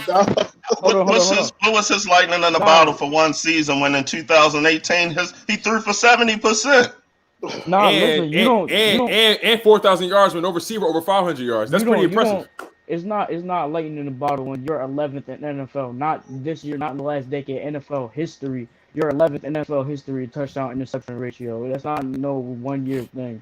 You don't do that 1 year and now you're in NFL history record books. And can I say this? Like go to the brother that said about the slants. Carson was doing the slant interception. That's what the running game is for. If you do the running game, the play action will open up, because if you do running game and the play action and you do a slant, that's what if you run the ball enough, that's what make the linebackers drop down, so they leave the over in the middle open. So of course he's gonna throw interception. That's what I'm saying. That's what I'm saying. But if you kill out of the run, if you kill the run and you go straight to the slant, then yeah, you've put yourself in trouble. But listen, guy, I ain't no Carson hater, man. I had love for the kid, but as I said since 2018, something ain't right in the pot. Something just don't taste right. Every time I sip the Kool-Aid, it's a little bit more bitter and bitter. It ain't got enough sugar in it. So something ain't right. And now we at the point where the man won't even return the GM calls. The GM made 2 first-round draft pick trades to get him. Even if you ain't happy with how he do business, that man went out on the limb to get you too. He made 5. It's all about what you do after. It's all about what you do after. He's a businessman too. He paid him. He made him the 3rd highest paid player in NFL history. Why is you worried about who behind you? That was only for 1 day though. You got the bag. That lasted for 1 day. He still can't get the bag. Carson got the bag. They went and fired Doug Peterson to try to bring in some coaches to help him. That didn't have anything to do with Carson Wentz. They did everything they could to try to butter the situation up for him. What other team is doing that? But you're letting me know that you're listening to the bull crap that the media is putting out, because you don't know if any of these things are facts. Like I said, you're listening to what ESPN is saying or FS1 is saying, when nothing has been guaranteed that this is what's actually going on. Supposedly, Doug Peterson had an issue with management because he wanted to play Wentz over Hurts. He did. So Doug Peterson didn't want to sit Wentz. He wanted to keep Wentz in. Okay. So you can't say that he got fired because of Carson Wentz or because of anything of that nature, because it's contradicting. Honestly, Doug got fired because he wanted to upgrade Press Taylor to OC. That's why he got fired. Doug. If this whole go ahead. What happened was, like, we paid him a whole bunch of money. Yeah, we gave up a lot to get him, but we didn't do nothing with it. We drafted J.J. Whiteside over DK Metcalf. We took Jalen Reagor, even though I don't know what he's gonna materialize into. We took Jalen Reagor over Randy Moss 2.0 and Justin Jefferson. Like, we didn't do anything like B Moore said, and I said it to everybody. The only 2 best players that we got that helped Carson was Dallas Goedert and Miles Sanders. Like, other than that, everybody hasn't contributed to anything. Our best receivers has come from the practice squad. That Which is due sad. to injuries, though, they went out and got Deshaun Jackson for Carson Wentz to give him another deep threat to Yeah. replace Torrey Smith. They Should brought they have back gotten- Alshon. That's not- Alshon Jeffrey because that's that was not why they Carson got Wentz's Deshaun number one Jackson. target in 2017. Mike Wallace was the replacement for Torrey Smith. Mhm. Mike Wallace didn't play, broke his leg. They First signed practice. him. That was the replacement for Torrey Smith. Yeah, he was supposed to be. So that's just supposed to be. that's another thing Carson Wentz had to come into 2018 with a no running game like he had in 2016, Injuries. and still some mediocre receivers that he had in 2016. The So same it's one like- that was in 2017, though. No, it's not the same ones that was. The in only 2017. difference was Torrey Smith and Nelson Aguilar. You still Alshon had Jeffrey Zach Ertz. didn't play to You even start the season off. It took You Alshon did- Jeffrey a minute to get in the football 7 shape. weeks. Well, that's what I was saying earlier, though. None of us can control injuries. Carson couldn't control blowing his knee out. Alshon But he's couldn't bashed control for that, playing the though. season. Couldn't control the season playing on a broken toe. And, I'll that's the say thing. I'll say for myself personally, like I never ever like personally never criticized Carson Wentz for injuries because that's I feel like that's unfair. Like Yeah, it's I felt- it's not fair to criticize anybody for injuries because they happen.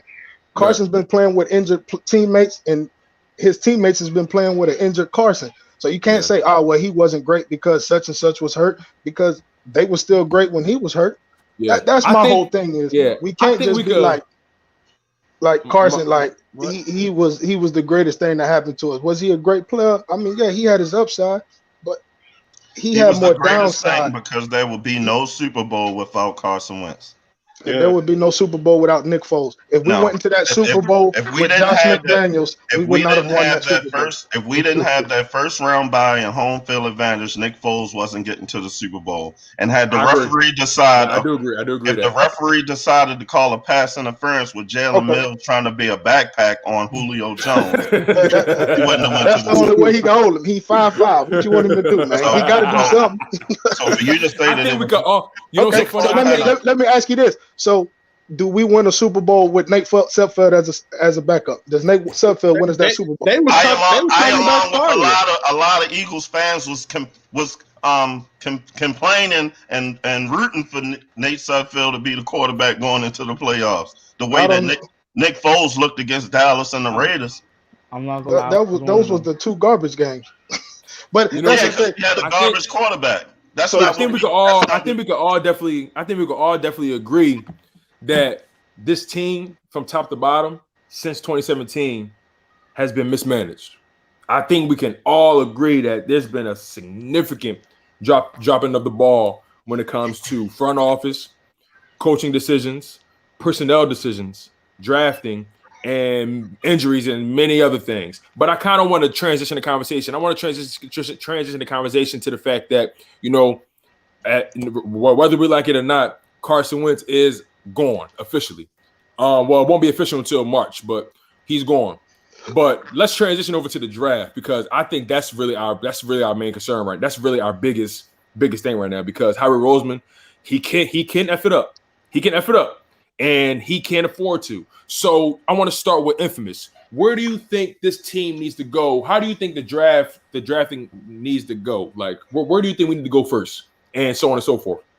You know my stance on this. Jamar Chase, and then second round you draft defense. Asante, I want Asante Samuel if we can get him. I honestly think Asante Samuel will be at the second best. I think it's gonna go either Surtain, one best corner in the draft, then it's gonna be Asante Samuel, because I'll argue all day. Maybe if not, Asante Samuel will be better because he has one targeted, has a lower completion percentage towards quarterbacks.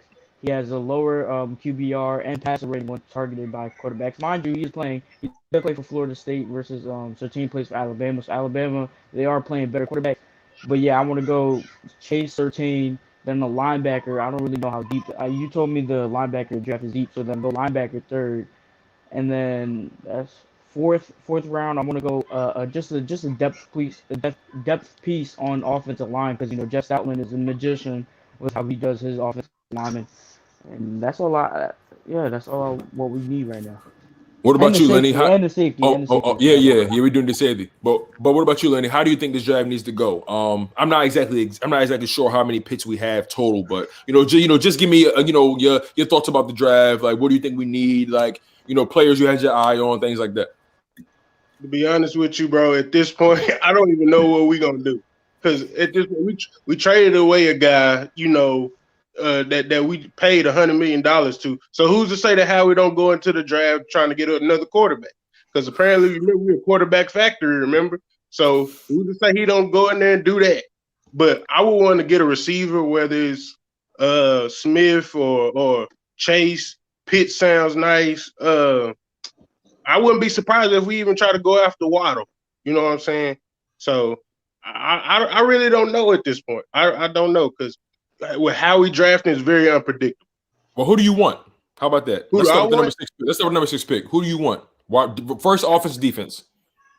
You said offense or defense? Yeah. Offense. I go Now, offense first. Now, who do you want on offense?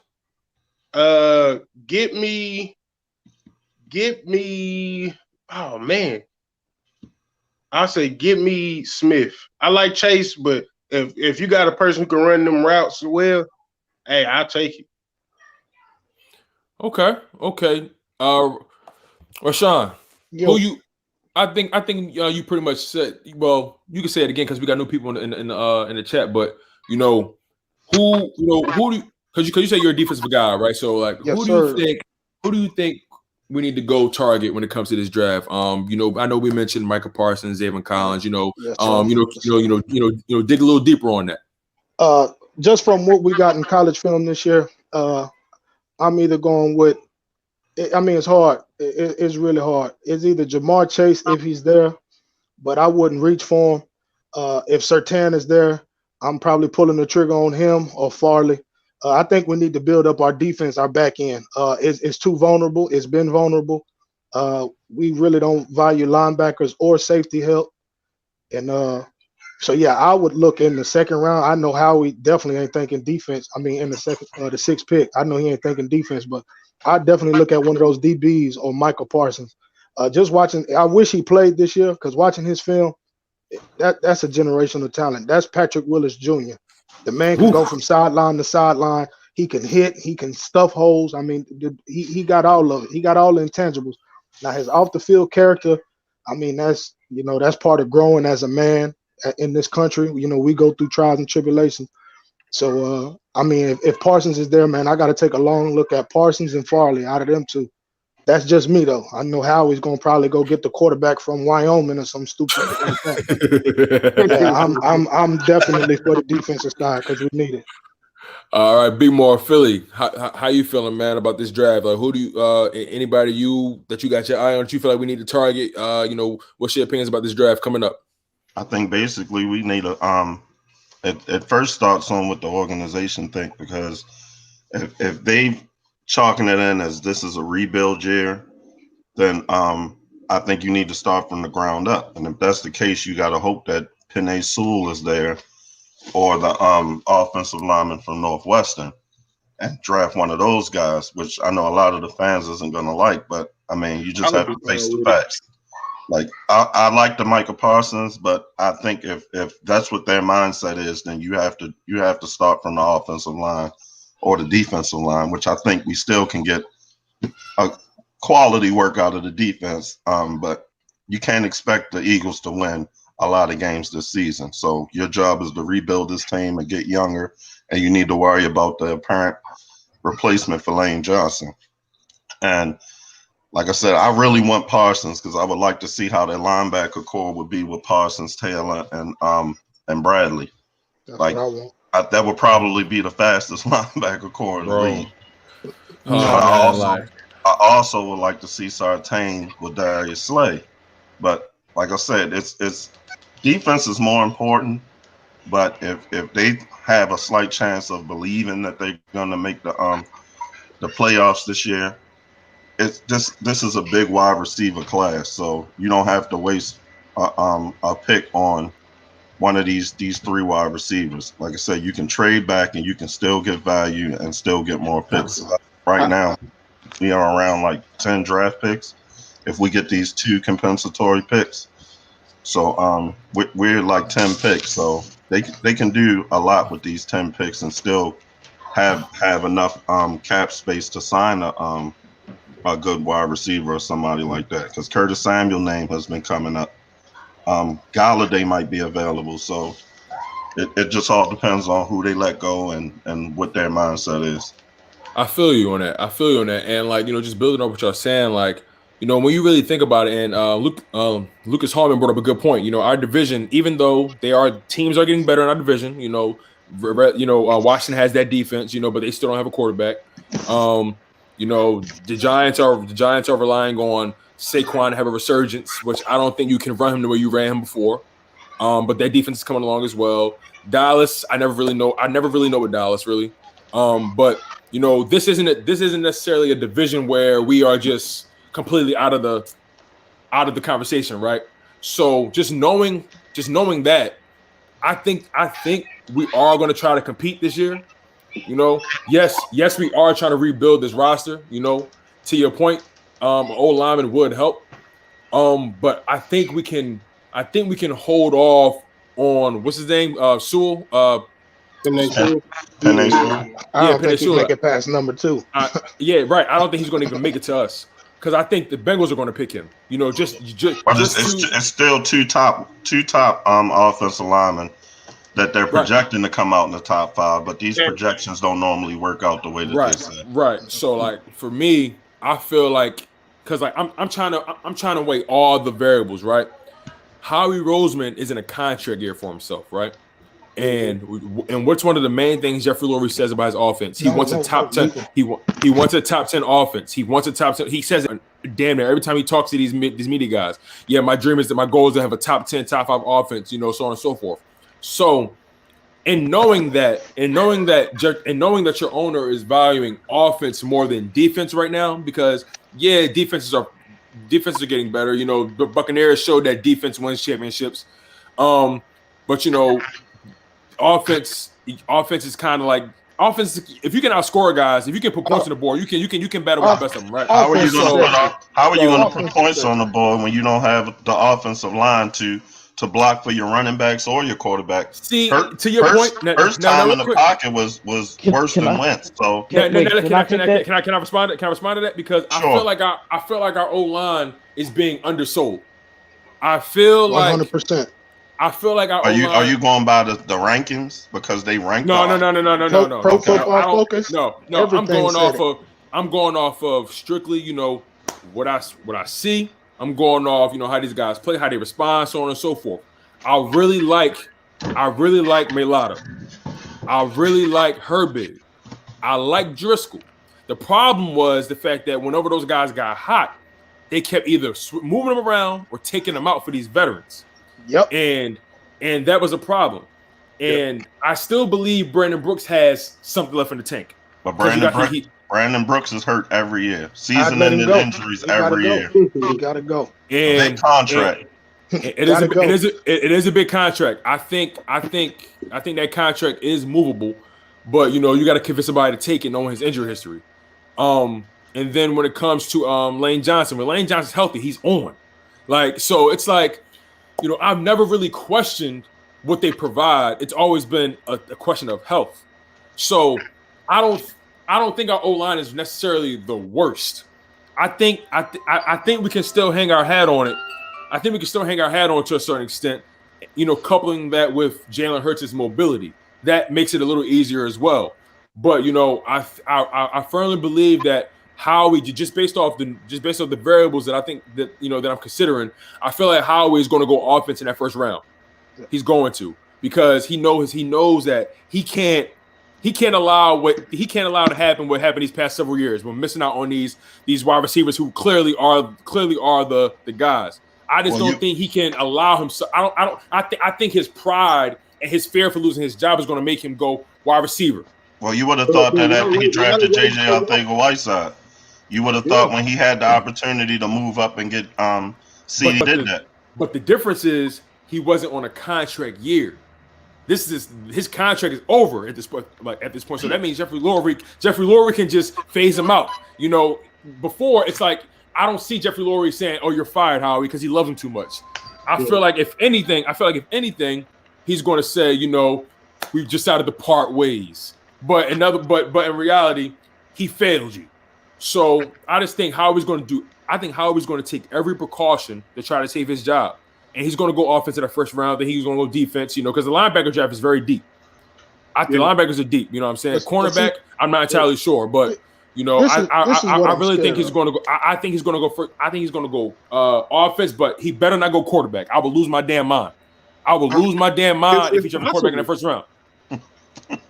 Because my thing about it, and that's what I was telling you in the chat, and you and BMO both said it. Like, that's what I was saying. My biggest fear is like, we in a bad division.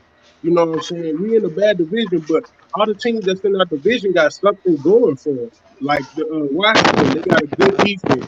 They can build their offense in the draft, and then they just signed Heineke, who's really trying to win the game against the Bucks. And then you got the Giants. You got the Giants, who, if what's his name, Daniel Jones minimizes the turnovers, they can be a problem. Then you got Dallas, who got unlimited weapons on their offense. But their defense is still trash, though. Yeah, I know that's what I'm saying. But they can build through the draft, and they got a new defensive coordinator. Talking about Dallas. Dallas. Oh yeah, Dallas. Oh man, Dallas. Don't call them Washington. Call them DC. Seattle is in Washington, so but if DC signs a quarterback, which could be Dak Prescott, they're a quarterback away. Yeah, that's what I'm saying. Like with Dallas, all they need to do is figure out who they gonna get on defense, and they got a new DC, and then all they need is a quarterback, whether it's Dak or somebody else. Like, what do we have going for it? We gotta execute on this draft alone right here to be a team that compete. We can't miss. We can't reach. We can't reach. That needs to be the motto. You cannot reach. That's a we good reach thing. all the That's time. That's a good thing. You got to get your guy. Best player available, because you need every player available. Exactly. Because if you go out there and you look for, Jalen Waddle played in that offense, so we might as well get him.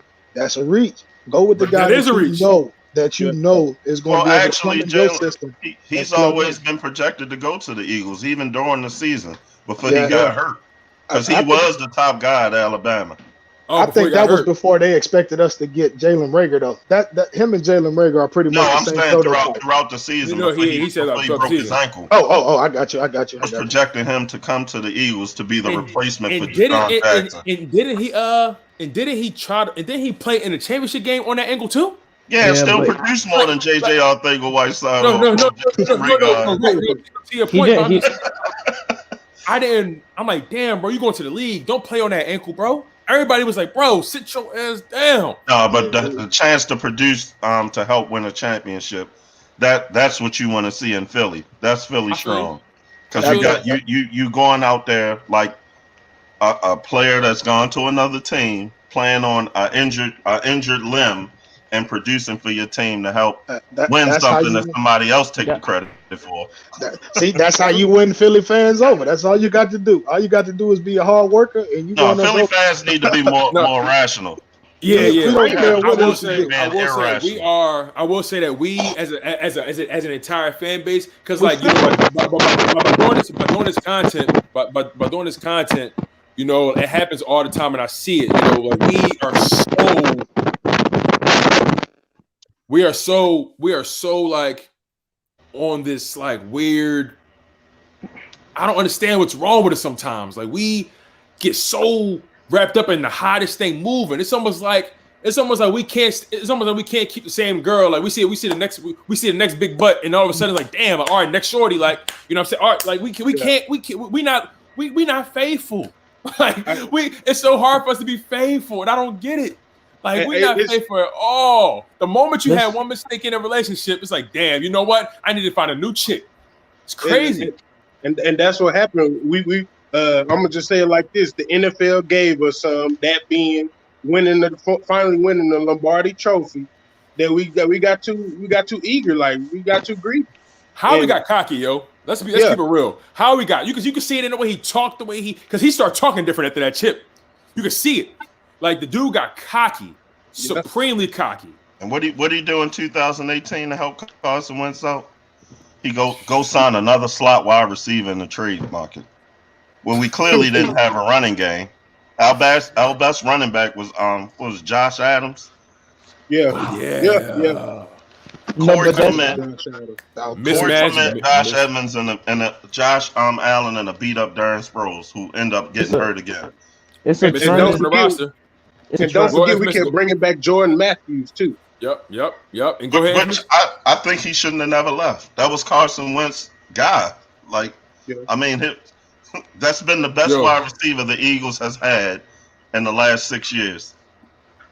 Look it up. He's been the closest receiver to 1,000 yards. Most consistent for sure. Like he tried, but Infamous. You wanted to say something real quick? Yeah, I was gonna say that a lot of 2016. I remember I made a video a while back, but a lot of 2016 and 2018 is what we see in 2020 with a bad offensive line because Lane Johnson only played, I think it was 3 games. Brandon Brooks was also hurt. You had I forget the one guy, but he was trash. I think he ended up. Lane was suspended in 2016.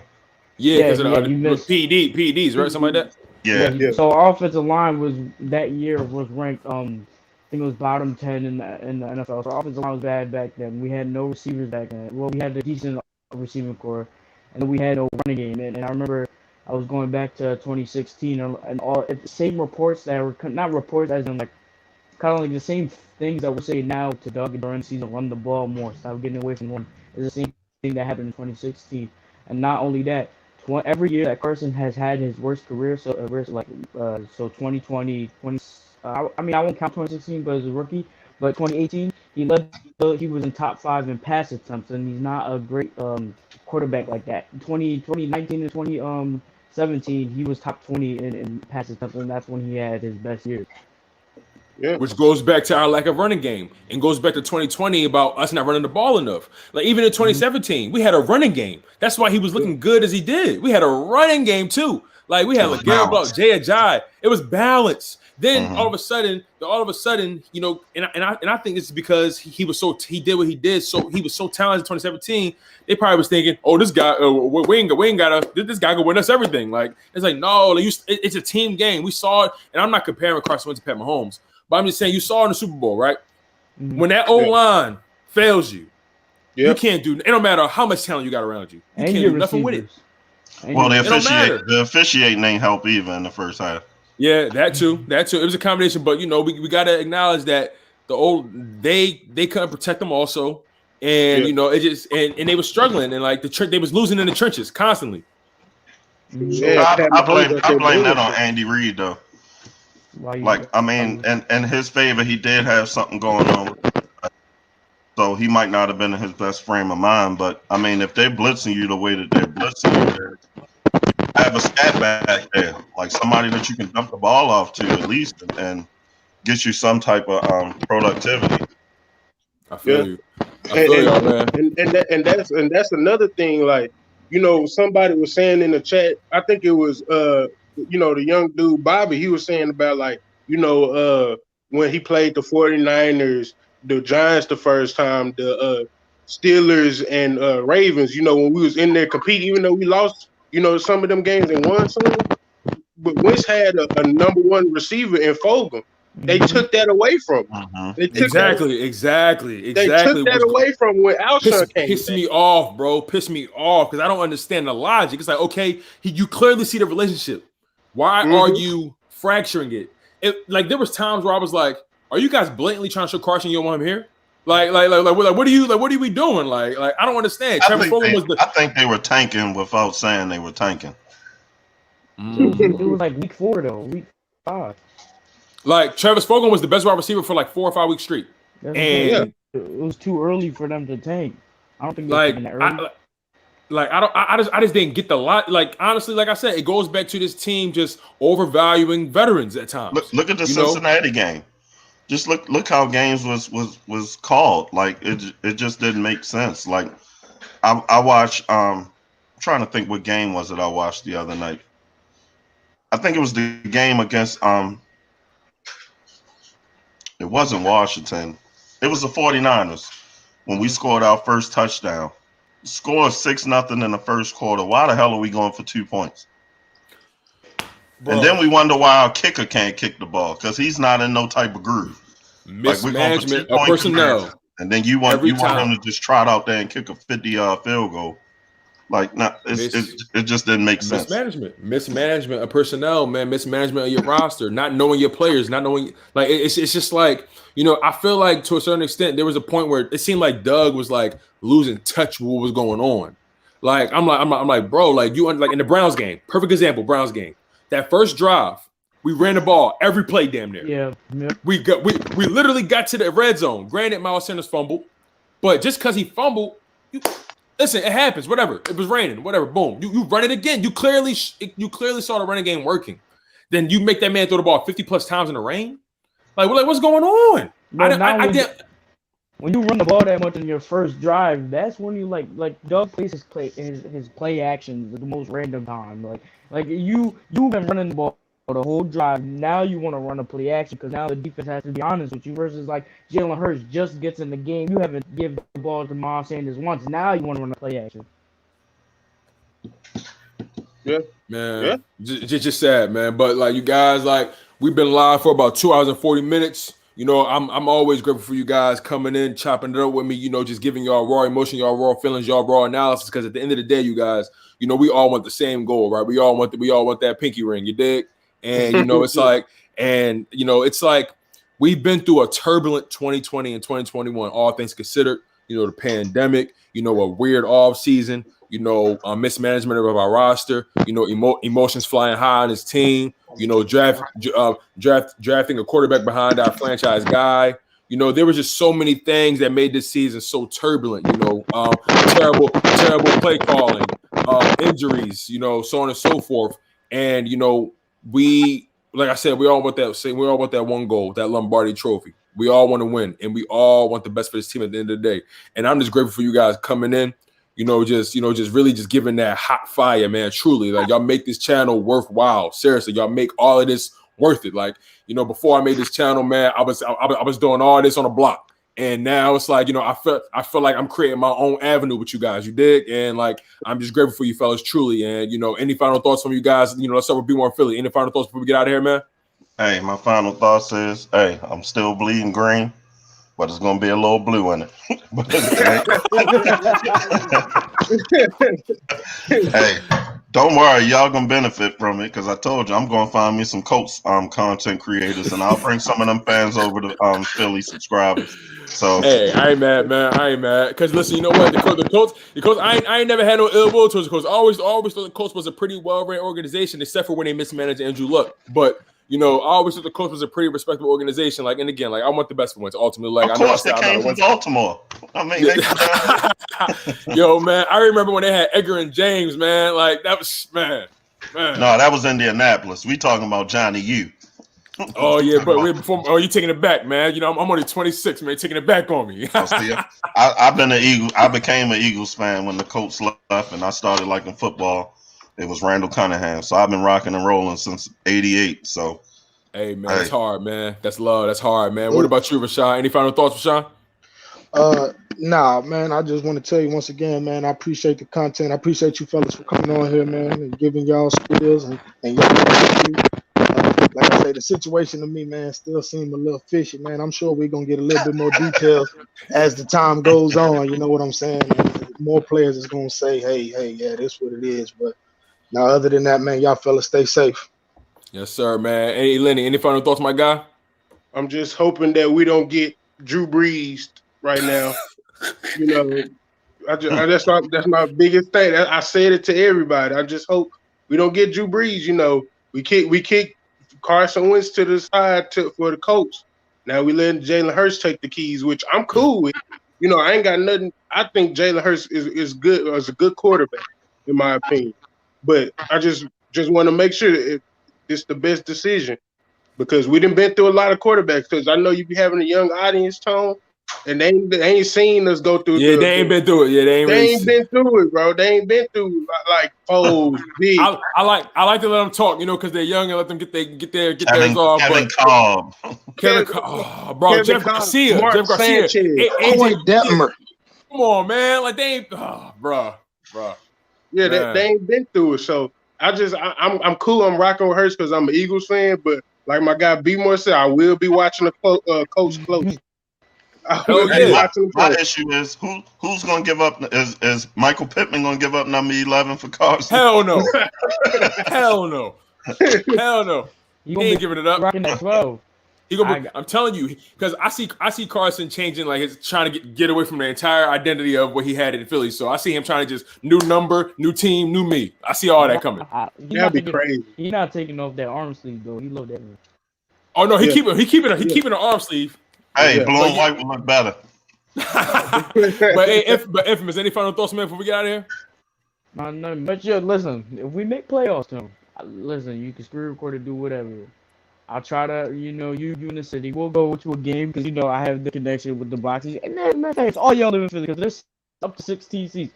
If we make playoffs, and I'm only making this bet because we not make the playoffs, but if we do make the playoffs, if y'all live in the city, we have free box seats to the home game to Eagles. So if we have a home game in Eaglesville, man, that's what we're gonna do. That's love, man. So crazy. Infamous definitely always extend that invitation, man. So Infamous, like, listen, like, I'm never one to get my hopes up, but I'm a firm believer in, like, hey, listen, like, I follow the water, my guy. So like, if you got the water, man, hey, I'm thirsty, my brother. You dig? So like, so listen, you guys, man, like, I appreciate you guys. Like, again, like, first and foremost, I'm grateful for you guys coming in, making this channel, making this live stream, worthwhile, making everything just fire, bro. Fire, fellas. Like, and I'm just grateful. And everybody that's been tuned into the live stream, y'all been rocking out for a long time. We've been doing this for damn near 3 hours. We've been going through a lot. So, I'm grateful for you guys. As I always say, man, whether we win or we lose, we just got to charge it to the game. Y'all have been tuned into the Chalk It Up live stream. I'm your boy, Tony Shields II. I was rocking out with Be More Philly, Lenny D, Infamous 2K, and my man Rashawn Saunders. We out, y'all. One love, and fly Eagles fly. Fly, Eagles fly.